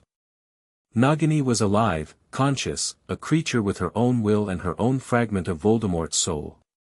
She fought back with everything she had, her body thrashing against the flames that wrapped around her, her screams splitting the night. But the Phoenix Force was absolute. The Horcrux burned. Nagini burned. The fragment of Tom Riddle's soul trapped within her was unmade, erased from existence like all the others before it. When the fire died, only ash remained. Harry stood over the remains of the Dark Lord's most loyal servant and felt no triumph. Just exhaustion, and the grim knowledge of what still remained. One Horcrux left. The cup in Gringotts. Then Voldemort himself. "Harry." Hermione's voice was urgent. "We need to go. The wards are responding, someone knows we're here." They ran. Behind them, lights flared in the manor's windows. Shouts echoed across the grounds. But by the time the Death Eaters reached the gardens, there was nothing left but ash and the lingering smell of burning. The resistance had struck, and vanished like smoke. Voldemort's reaction was immediate and terrifying. Attacks across Britain. Muggle villages destroyed. Ministry officials murdered in their homes. It was fury given form, the rage of a creature who had felt another piece of himself die. But it was also desperation. "He knows," Harry told the Order at their emergency meeting. "He knows I'm hunting his Horcruxes.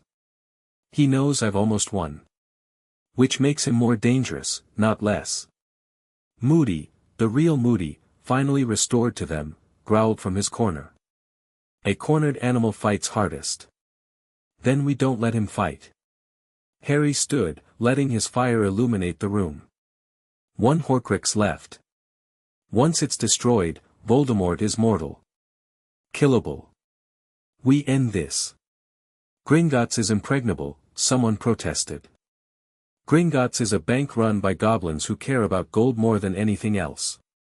Harry smiled, and there was nothing friendly about it. "I think we can come to an arrangement." The plan came together over the next week. It was audacious, risky, probably insane. But then, so was everything else they'd tried. And time was running out. The night before the Gringotts raid, Hermione found him on the astronomy tower. She climbed the stairs in silence and sat beside him on the cold stone, looking out at the stars. For a long moment, neither of them spoke. "Are you scared?" she asked finally. "Terrified." Harry didn't look at her. "If this goes wrong, if we fail, we won't fail. You don't know that." "No." She took his hand. "But I know you. I know what you're capable of. And I know that whatever happens tomorrow, we face it together." Harry turned to face her. The fire illuminated her features, the curve of her cheek, the determination in her eyes, the small smile that seemed to exist just for him. "I love you," he said. "I should have said it sooner. I should have said it every day since you first told me. But I was scared, scared of what I was becoming, scared of what the fire might do to anyone who got too close." "Harry, let me finish." He squeezed her hand. "I'm still scared. I'm probably always going to be scared. But you're worth it.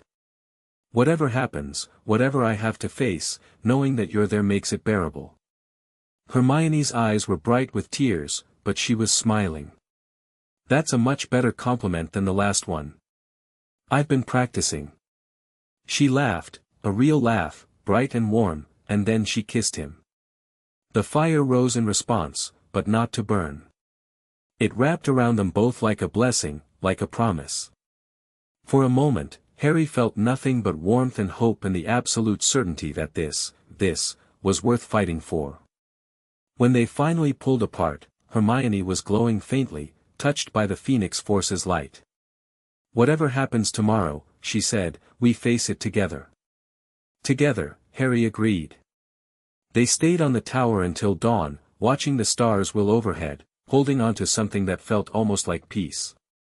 Tomorrow, they would raid Gringotts. Tomorrow, they would face the final Horcrux. Tomorrow, everything would change. But tonight, they had this. And it was enough.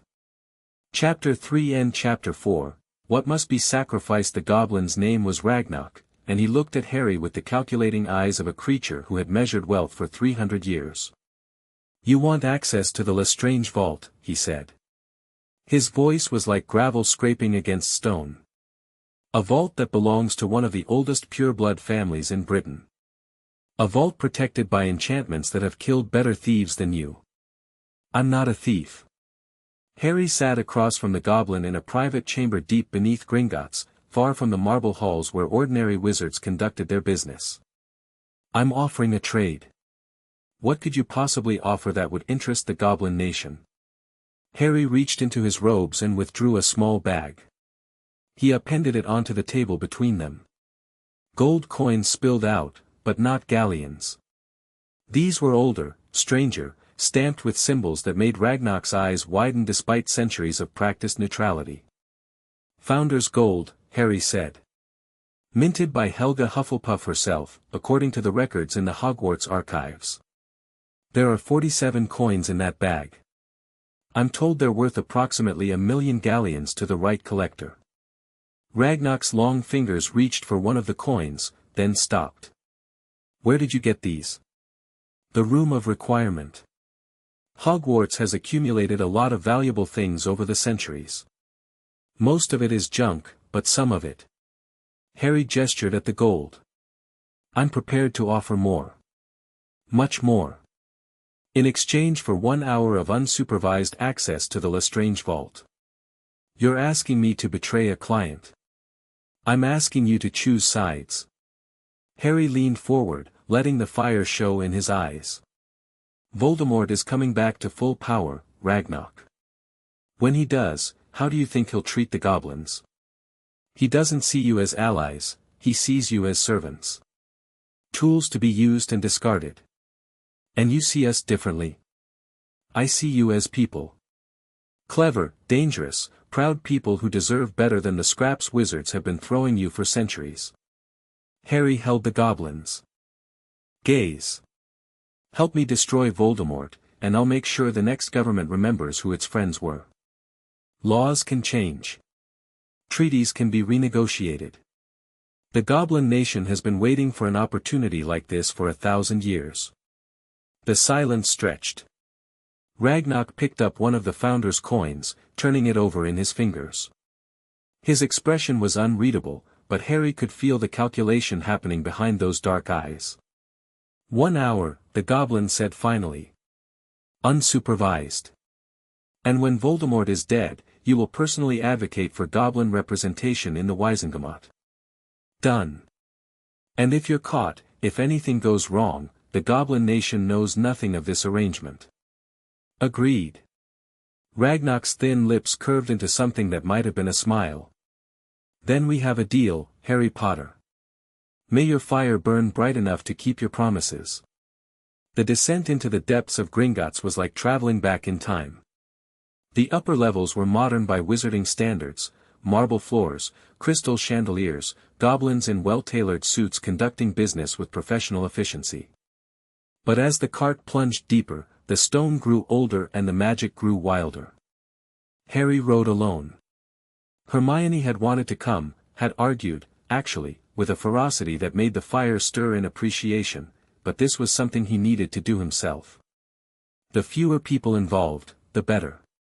Besides, if something went wrong, he didn't want her anywhere near the blast radius.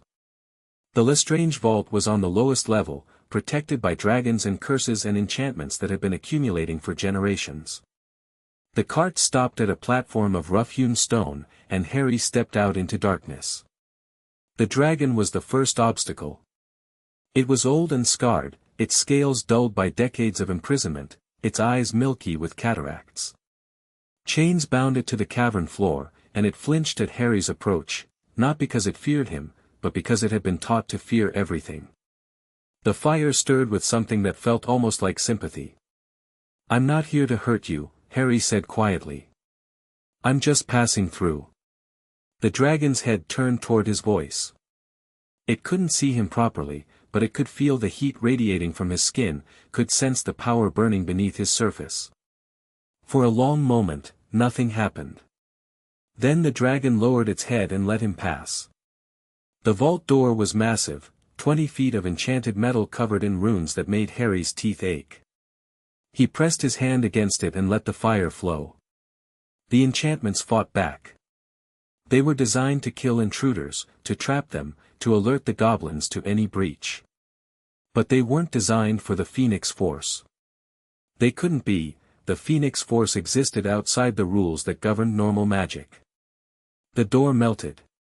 Inside, the vault was a treasure hunter's dream. Gold piled to the ceiling. Jewels scattered like candy.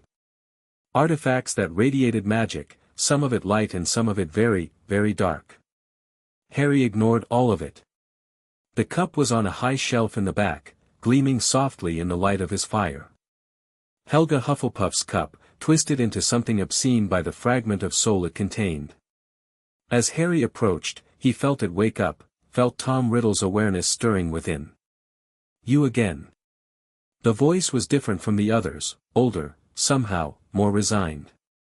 "I felt my brothers and sisters die. I knew you would come for me eventually. Then you know how this ends. I know how you think it ends." A ripple of dark amusement. "But you're wrong, Harry Potter. You're so close to the truth, and you can't even see it. Enlighten me. The Dark Lord made more than you know. More than even he knows." The cup seemed to pulse with malevolent light. "You can destroy every Horcrux, burn every fragment of his soul, and it still won't be enough.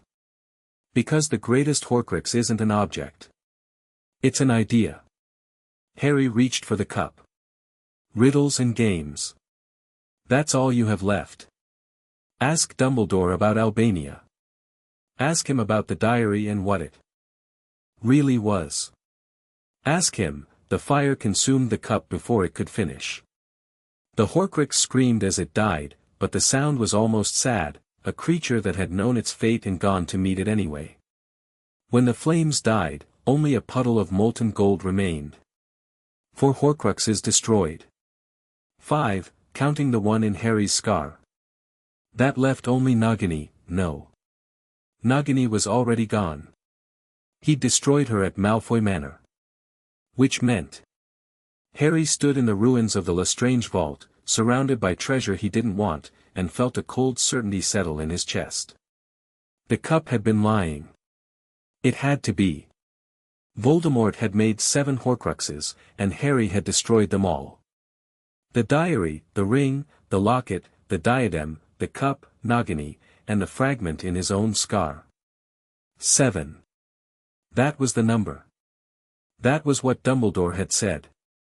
But the cup's words echoed in his mind, more than even he knows.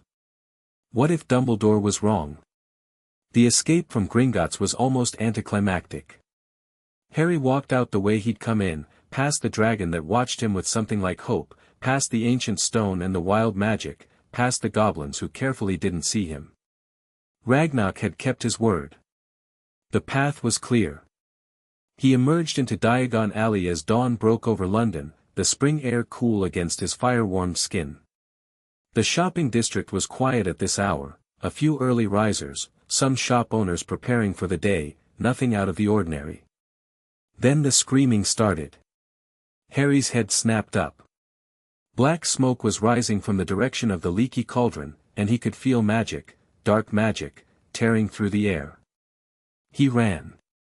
The attack was already over by the time he arrived. The leaky cauldron's front wall had been blown inward, tables and chairs scattered like toys. Tom the barman lay in a pool of blood, his eyes staring at nothing. 3 other bodies were visible in the wreckage. And carved into the floor, burned into the wood with dark fire, was a message: Hogwarts next. The emergency meeting at Grimmauld Place was chaos. Order members shouted over each other, arguing about defenses and evacuations and whether to move the students to safety. Dumbledore sat at the head of the table, his face grave, saying nothing while the debate raged around him. Harry stood by the window, watching the argument with growing frustration. They were wasting time. Every minute spent talking was a minute Voldemort could use to prepare. Enough. He didn't raise his voice, but the fire rose with the word, and suddenly the room was silent. Voldemort is coming to Hogwarts. That's not a threat, it's a fact. He's lost almost all his Horcruxes, and he knows I'm the one destroying them. He's going to throw everything he has at us because he has no other choice. We should evacuate the students, McGonagall said. Get them to safety before there is no safety. Harry turned to face the room. Voldemort has Death Eaters, Dementors, Giants, and whatever else he's recruited over the past months. If we run, he'll hunt us down one group at a time. Our only chance is to make a stand. You're talking about using children as soldiers, Molly Weasley said, her voice sharp with fear. I'm talking about giving them a chance to fight for their own survival. Harry's voice softened. Mrs. Weasley, I know what you're feeling. I know you want to protect them. But the war is coming whether we're ready or not. The question is whether we face it together or get picked off separately. Harry is right. Dumbledore spoke for the first time, his voice cutting through the remaining tension. Hogwarts is the most defensible position in Britain. Its wards have stood for 1,000 years. If we are to make a stand, it must be there. And the students who can't fight? McGonagall asked. The younger years, the ones who aren't prepared. We evacuate them through the Room of Requirement. There's a passage to Hogsmeade that even Voldemort doesn't know about. Harry had spent weeks mapping the castle's secrets. Anyone who wants to leave can leave. But anyone who wants to stay and fight, they'll have that choice. The room was quiet. How long do we have? Kingsley Shacklebolt asked. Harry looked at Dumbledore, who closed his eyes for a moment, consulting sources Harry couldn't see. 3 days, the headmaster said. Perhaps less. Voldemort is gathering his forces. When he moves, it will be with everything he has. Then we have 3 days to prepare. Harry moved toward the door. I need to get back to Hogwarts. There's something I have to do before the battle. Harry. Dumbledore's voice stopped him at the threshold. What did the cup show you? Harry turned. The old wizard's eyes were knowing, concerned. It said there were more Horcruxes than we knew. More than Voldemort himself knows. Harry met Dumbledore's gaze. Is that possible? A long pause. I have a theory, Dumbledore said slowly. Something I have not shared because I was not certain, and because the implications are troubling. Tell me. Not here. Come to my office tonight. There are things I need to show you, memories, documents, evidence I've gathered over many years. Dumbledore's expression was unreadable. And Harry, prepare yourself. What I have to tell you may change everything. The Great Hall was transformed. Students worked in organized groups, reinforcing windows and preparing defenses under the direction of DA members who had become de facto squad leaders. House rivalries had dissolved in the face of common threat. Slytherins worked alongside Gryffindors, Ravenclaws strategized with Hufflepuffs. Harry walked among them, offering encouragement, answering questions, trying to project confidence he didn't entirely feel. The fire burned steady in his chest, eager for the battle to come, but Harry kept it banked. These students needed a leader, not a weapon. They're scared, Hermione said, falling into step beside him. But they're also ready. You've given them something to believe in. I've given them a target on their backs. You've given them agency. She took his hand, heedless of the students around them. For the first time, they get to choose whether to run or fight. That matters, Harry. That matters more than you know. They stopped by a window overlooking the grounds. The sun was setting, painting the sky in shades of red and gold. The cup said something, Harry told her. About Horcruxes we don't know about. Dumbledore says he has a theory. What kind of theory? I don't know yet. He wants to see me tonight. Harry squeezed her hand. But whatever it is, whatever's coming, I need you to promise me something. What? If things go wrong, if I lose control, if the fire takes over, I need you to stop me. He turned to face her, his expression serious. You said you'd be my anchor. But sometimes anchors have to do hard things. If I become what the consecrators fear, if I become a monster. Harry, promise me. Hermione's eyes were bright with unshed tears, but her voice was steady. I promise. But it won't come to that. How do you know? Because I know you. She reached up to touch his face. Because the fire chose well when it chose you. Because some things are more powerful than cosmic entities and dark lords and ancient prophecies. Like what? She smiled. Like love, you idiot.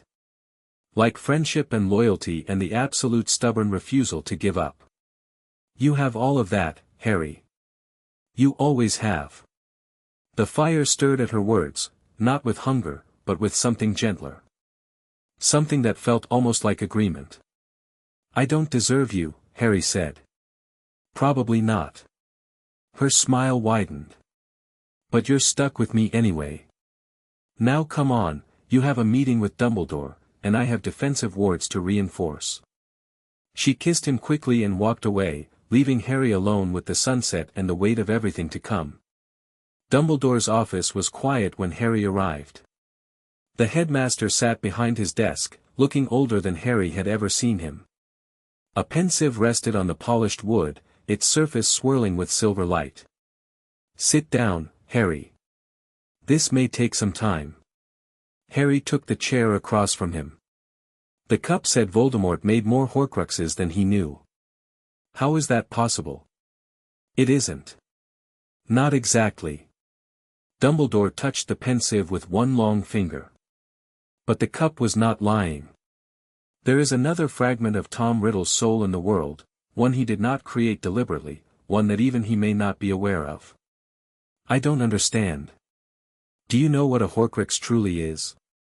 Not the spell, not the ritual, the fundamental nature of the thing.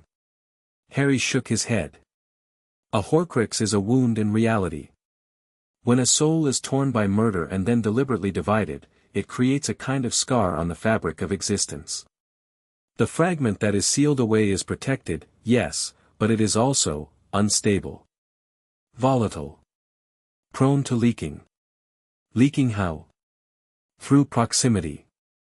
Through magical resonance. Through the kind of intense emotional and magical connection that exists between objects that have been bound together by dark magic. Dumbledore's eyes were grave. Harry, when Voldemort created the diary, his first Horcrux, he did something no one had done before.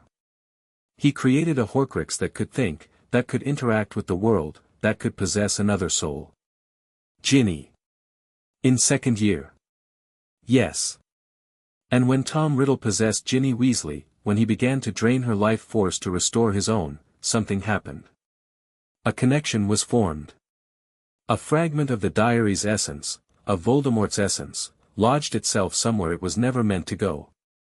The cold certainty returned, stronger than before. Ginny, Harry whispered. There's a piece of Voldemort in Ginny. A very small piece. Dormant, unaware, nothing like the active Horcruxes you've destroyed. But present. Connected to Voldemort in ways neither of them consciously perceive. Dumbledore's voice was heavy with grief. I have spent years hoping I was wrong, Harry. Years searching for another explanation. But the evidence is irrefutable. Why didn't you tell me? Why didn't you tell her? Because I did not want it to be true. Because I hoped, foolishly, perhaps, that destroying the other Horcruxes would somehow unmake this one as well. Dumbledore closed his eyes. Because I am a coward, Harry. I have always been a coward when it comes to facing the consequences of my inaction. Harry stood. The fire was rising, and not in a controlled way. You let her walk around for 3 years with a piece of Voldemort's soul inside her. You knew, and you said nothing. I knew it was possible. I did not know it was certain until very recently, when you what? Dumbledore opened his eyes. They were wet with tears. When I saw how the diary's destruction affected her. You weren't there, Harry, you were unconscious, recovering from your encounter with the basilisk. But Ginny, when the diary burned, she screamed. Not from relief. From loss. As if something had been torn from her. That doesn't prove, no. But this does. Dumbledore touched the pensieve. I have a memory here. A diagnostic spell I performed on Ginny last year, without her knowledge. I had to know. I had to be certain. Harry stared at the swirling silver. Show me. The memory was clinical, almost detached. Harry watched Dumbledore cast spell after spell over a sleeping Ginny Weasley, complex diagnostics, ancient magics designed to reveal the deepest secrets of the soul. The results were displayed in colors and patterns that Harry didn't fully understand, but the conclusion was unmistakable. A dark smear at the center of her being. Small, dormant, but undeniably present. A fragment of Tom Riddle. The memory ended, and Harry found himself back in Dumbledore's office, his hands shaking with rage and horror. Can I destroy it? His voice came out rough. The way I destroyed the others? Perhaps. But Ginny is not a cup or a locket. She is a living person, with a soul of her own. Any attempt to burn away the fragment might kill her, or worse, might release it into the world as something far more dangerous. Then what do we do? I don't know. Dumbledore's admission was barely a whisper. I have researched every option, consulted every source. There may be a way to extract the fragment without harming her, but I have not found it. And now, with Voldemort coming, with the battle almost upon us. We're out of time. Yes. Harry stood at the window, looking out at the darkened grounds. Somewhere out there, Ginny Weasley was sleeping, unaware of the horror nesting inside her. Unaware that the boy she'd had a crush on for years might be the one who had to kill her. No. He refused to accept that. There has to be another way. Harry turned back to Dumbledore. The Phoenix Force is destruction and rebirth. If I can destroy the fragment and rebuild what it damages, heal her soul the way I heal wounds, it's never been done. A lot of things I've done have never been done. Harry's voice was fierce. I won't kill her, Dumbledore. I won't sacrifice an innocent girl because it's convenient. There has to be another way, and I'm going to find it. Even if it means letting Voldemort survive. Even then. Harry held the old wizard's gaze. I know what you're thinking. The greater good. One life for millions. But you were wrong about me, and you're wrong about this. The moment we start deciding who's expendable, we become exactly what we're fighting against. Dumbledore was quiet for a long moment. You are a better person than I ever was, Harry. His voice was soft. I hope you can save her. I truly do. I will. Harry moved toward the door. And when this is over, you're going to tell her the truth. All of it. She deserves to know what was done to her. Yes. She does. Harry left without looking back. The night before the battle, Sirius found Harry on the astronomy tower. His godfather climbed the stairs with the easy grace of someone who had spent too many years as a dog, settling beside Harry on the cold stone without speaking. They sat in silence for a long time, watching the stars. Dumbledore told me about Ginny, Sirius said finally. About what you're planning to try. He shouldn't have. Probably not. But he's worried about you, Harry. We all are. Sirius turned to look at him. The Phoenix Force is powerful, but it's not omnipotent. If you try to heal her and it goes wrong, then I'll deal with the consequences. And if the consequence is your death, or hers, or both. Harry didn't answer immediately. The fire simmered in his chest, offering no guidance. This was a human choice, a human risk. The Phoenix Force didn't care about individual lives, it cared about the cycle, about destruction and rebirth on a cosmic scale. But Harry cared. That was the difference. That was what made him human despite the fire burning inside him. My parents died to protect me, he said. Finally. They could have run. Could have saved themselves. But they chose to stay, to fight, to give me a chance at life. He met Sirius's eyes. If they could make that sacrifice for me, how can I do any less for Ginny? For anyone? Sirius was quiet for a moment. Then he laughed, a rough, surprised sound. You sound like James. He was always doing stupid, noble things that scared the hell out of the rest of us. His expression softened. He'd be proud of you, Harry.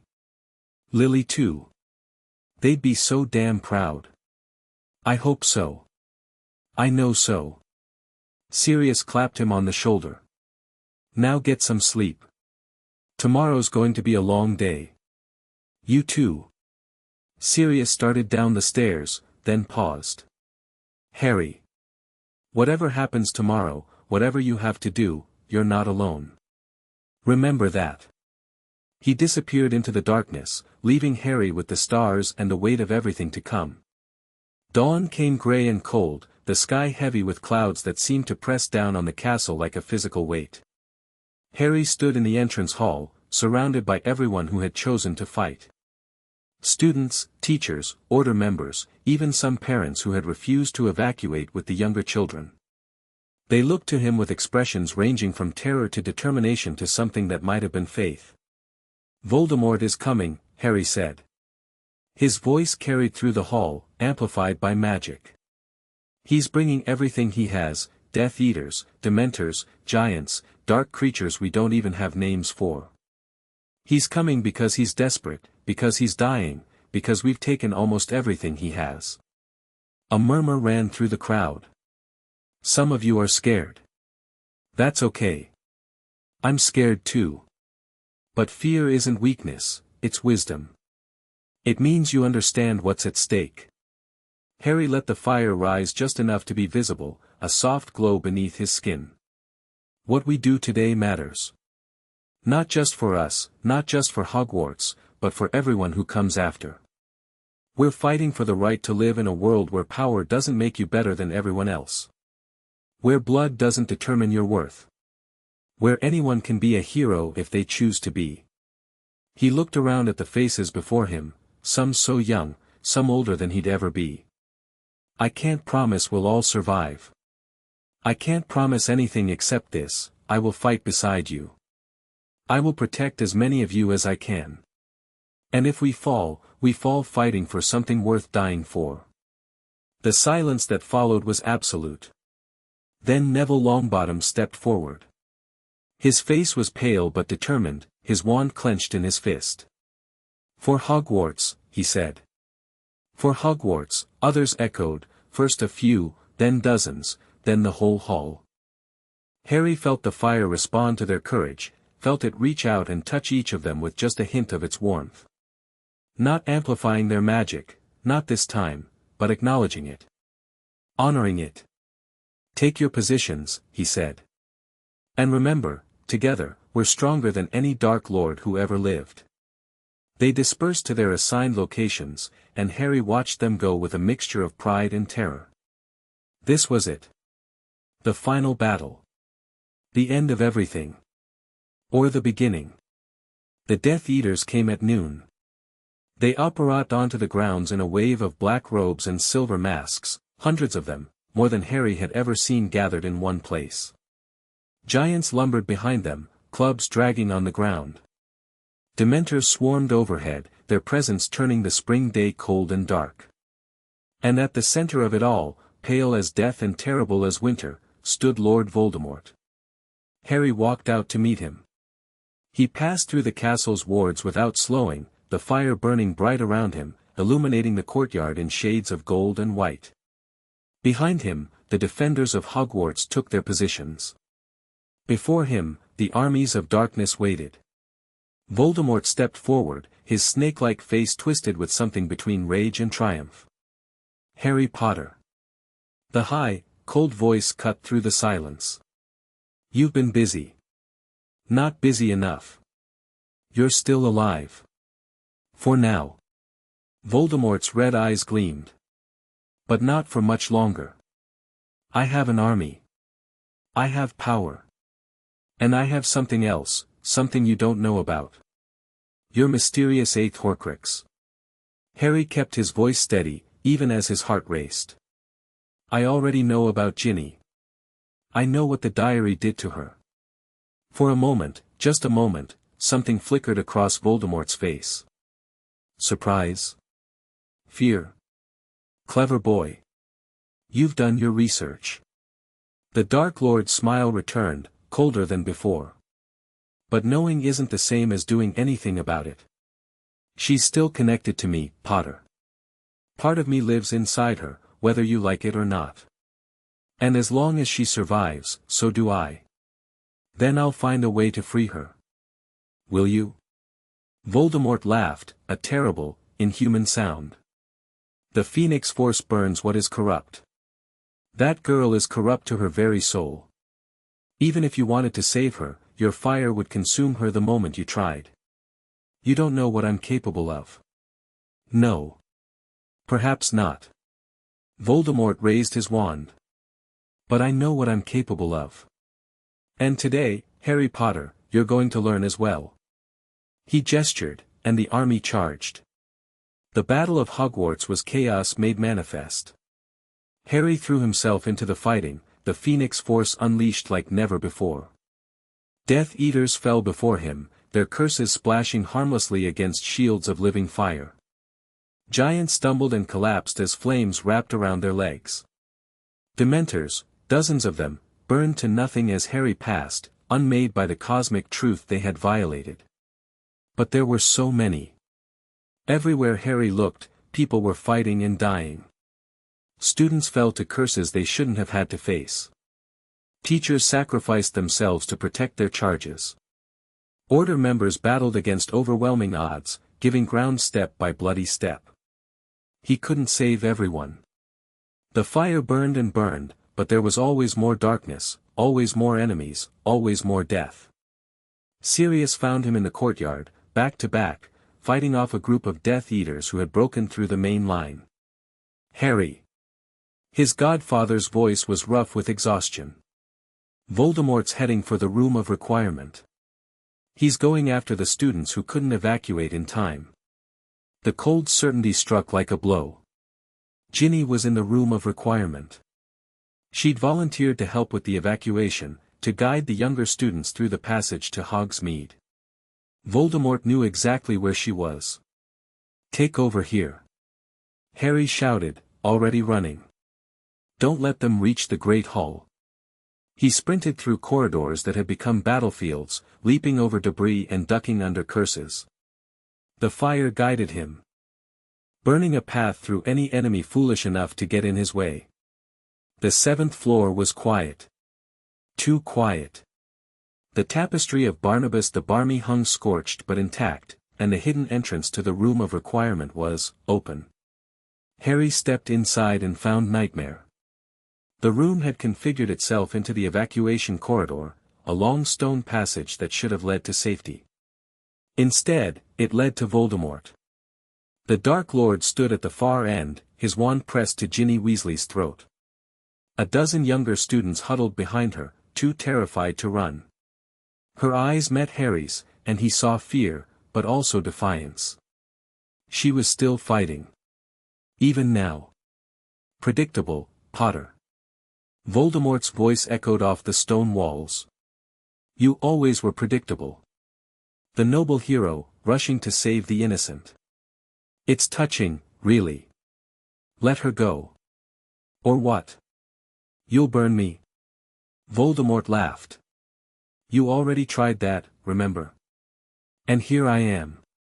You can destroy my Horcruxes, but you can't destroy me, not as long as this girl lives. She's my insurance, Potter. My guarantee. The fragment in her isn't a Horcrux. It's not protecting you. Isn't it? The Dark Lord's red eyes glittered. Perhaps not in the traditional sense. But it is part of me, my memories, my magic, my essence. And that connection, it can be strengthened. Right now, at this moment, I could pour my consciousness into her. Burn this body and I'll simply take hers. Harry's blood went cold. You're bluffing. Am I? Voldemort pressed his wand harder against Ginny's throat. Try me. Let your fire loose. See what happens when you destroy this body and have nowhere else to go. The room was silent except for the soft sobs of the younger students. Harry's mind raced, searching for options, finding none. If he attacked, Voldemort would flee into Ginny. If he didn't attack, Voldemort would escape or kill them all anyway. Either way, he lost. Unless you want to survive, Harry said slowly. That's all you've ever wanted. Immortality. Continuation. Everything you've done, everything you've sacrificed, it's all been about cheating death. What of it? I can give you what you want. Harry stepped forward, hands raised. The Phoenix Force is immortality, Voldemort. True immortality, not your pathetic half-life, not soul fragments scattered across trinkets, but genuine eternal existence. You felt it when we fought. You know what it is. Something shifted in Voldemort's expression. Interest, despite himself. Go on. Bond with me. Willingly, consensually, a merge, not a fight. The Phoenix Force will accept you. It will burn away your broken soul and remake you into something that can never die. You're lying. I'm offering you everything you've ever wanted. Harry let the fire rise, let it show its full glory. Look at me, Voldemort. Look at what I've become.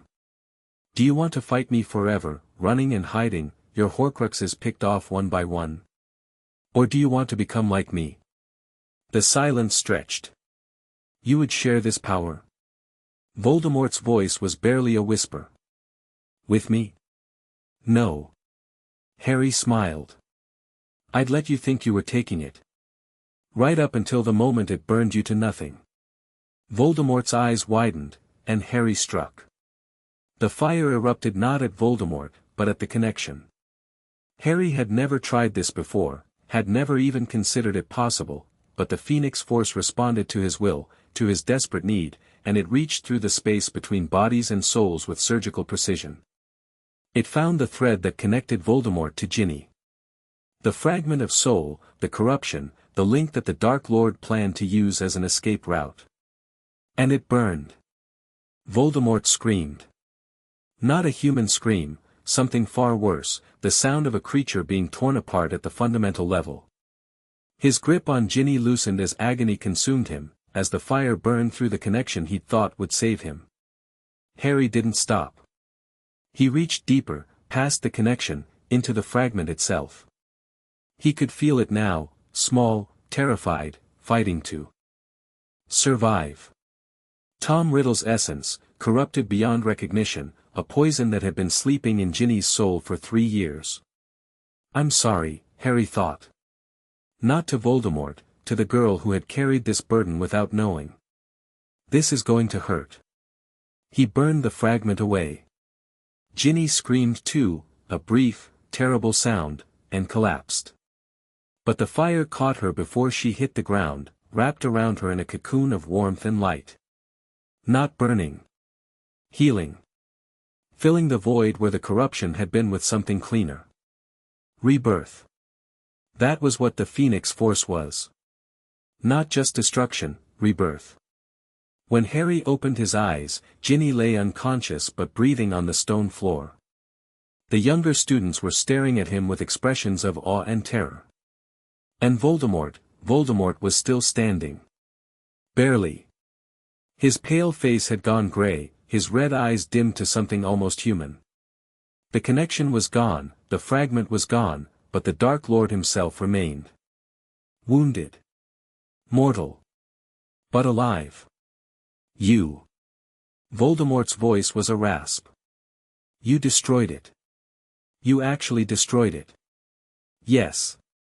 I'm mortal now. Completely mortal. The Dark Lord laughed, a broken, disbelieving sound. 70 years of planning. 7 Horcruxes. All of it, gone. Yes. Voldemort raised his wand with a trembling hand. Then I have nothing left to lose. Neither do I. The final duel lasted exactly 3 seconds. Harry didn't hold back. He couldn't afford to, couldn't risk Voldemort escaping, finding some other way to cheat death, starting the whole cycle over again. The Phoenix Force erupted from him in a wave of absolute destruction, cosmic fire that unmade everything it touched. Voldemort tried to defend himself. Cast a shield, a curse, something. But he was mortal now, truly mortal, and mortal magic was nothing against the fire of creation and destruction. He burned.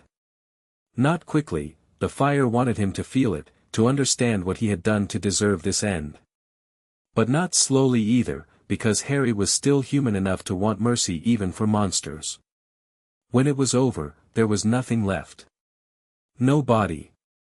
No ash. No trace that Tom Marvolo Riddle had ever existed. Lord Voldemort was gone.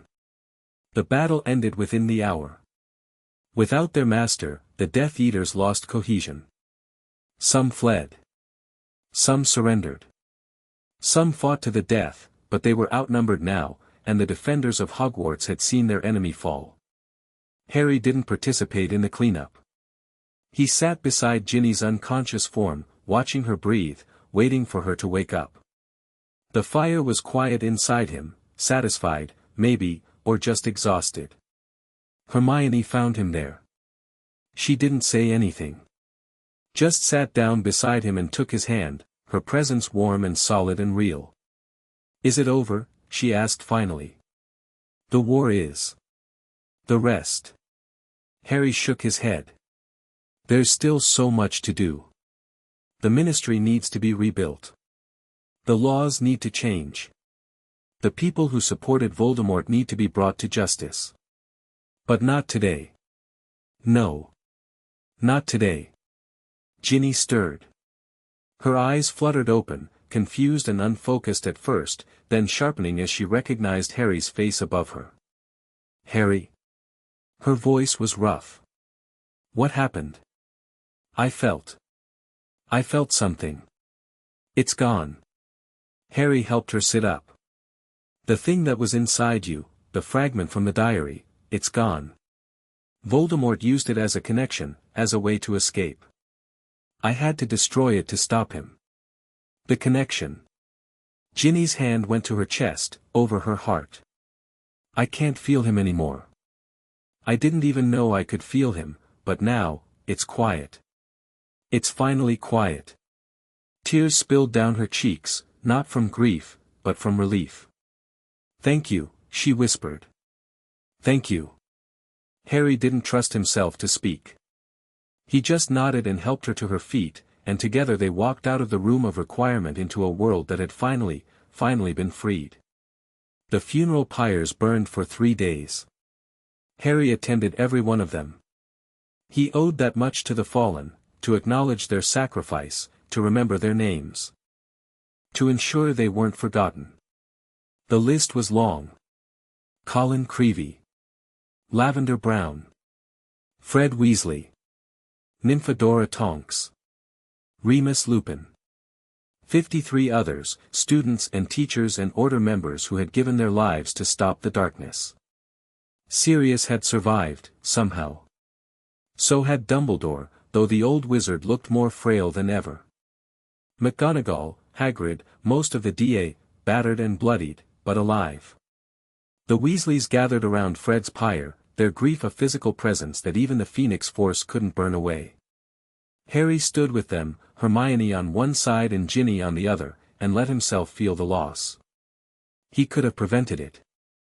If he'd been faster, stronger, better, if he'd ended Voldemort sooner, Fred might still be alive. Colin might still be alive. All of them might still be alive. You cannot save everyone, the fire whispered. That is not what you are for. But I wanted to, Harry thought back. I wanted to save all of them. Yes. That is what makes you human. The pyre burned higher, and Harry let the flames carry his grief into the sky. A week after the battle, Dumbledore called Harry to his office one final time. The headmaster looked like he'd aged a decade in the past few days.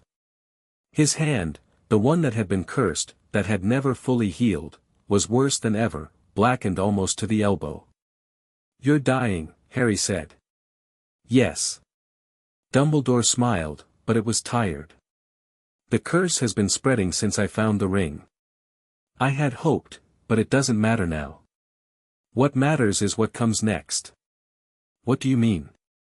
"The war is over, but the work has just begun. The Ministry is in chaos. The pureblood families are scrambling for position. And the people, the ordinary witches and wizards of Britain, are looking for someone to lead them forward. You." "No." Dumbledore shook his head. "I am too old, too compromised, too associated with the failures of the past. They need someone new.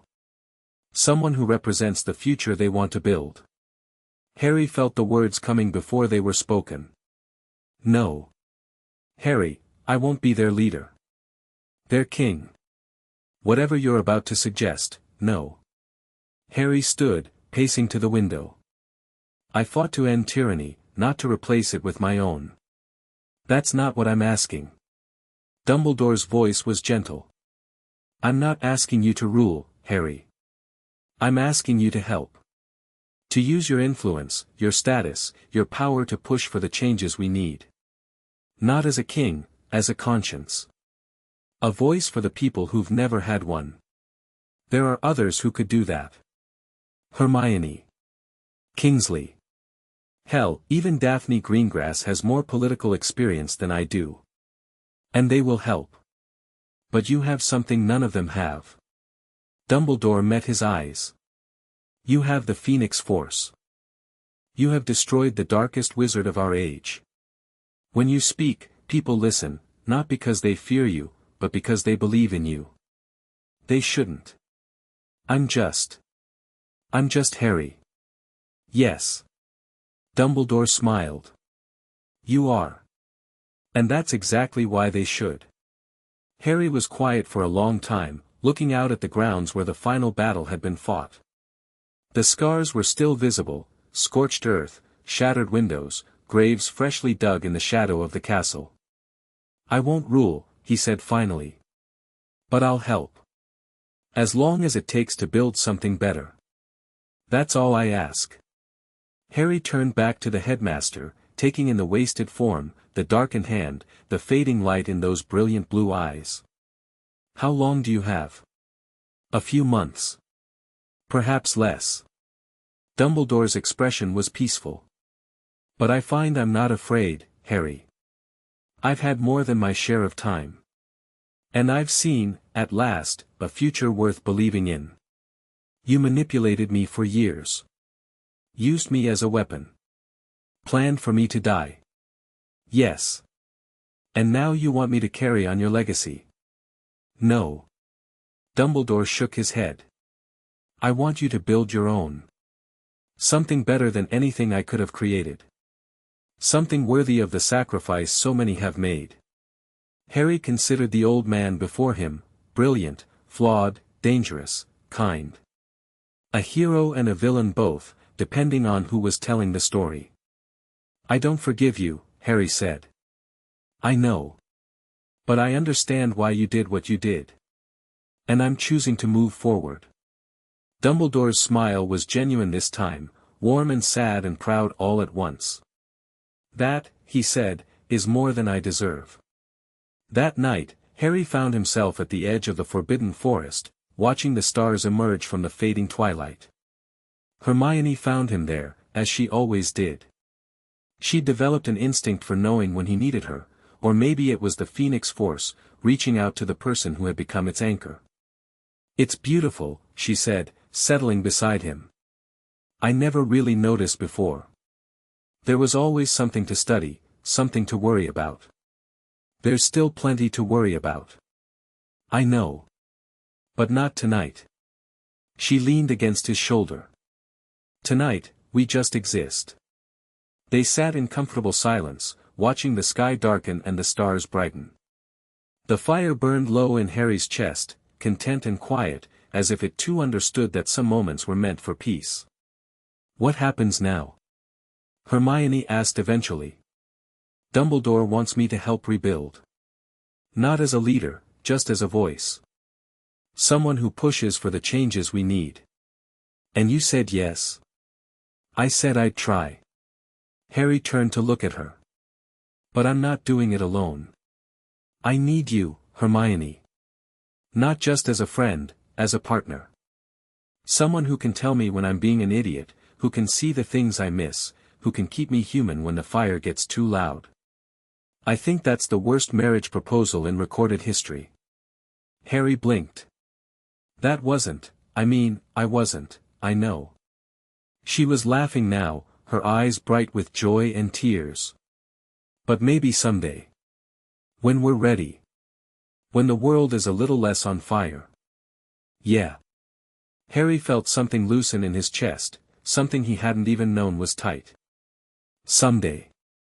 They sat together until the moon rose, two young people at the edge of tomorrow, holding on to something that felt like hope. The fire burned on, patient and eternal, waiting for whatever came next. And for the first time in a very long time, Harry thought it might be something good.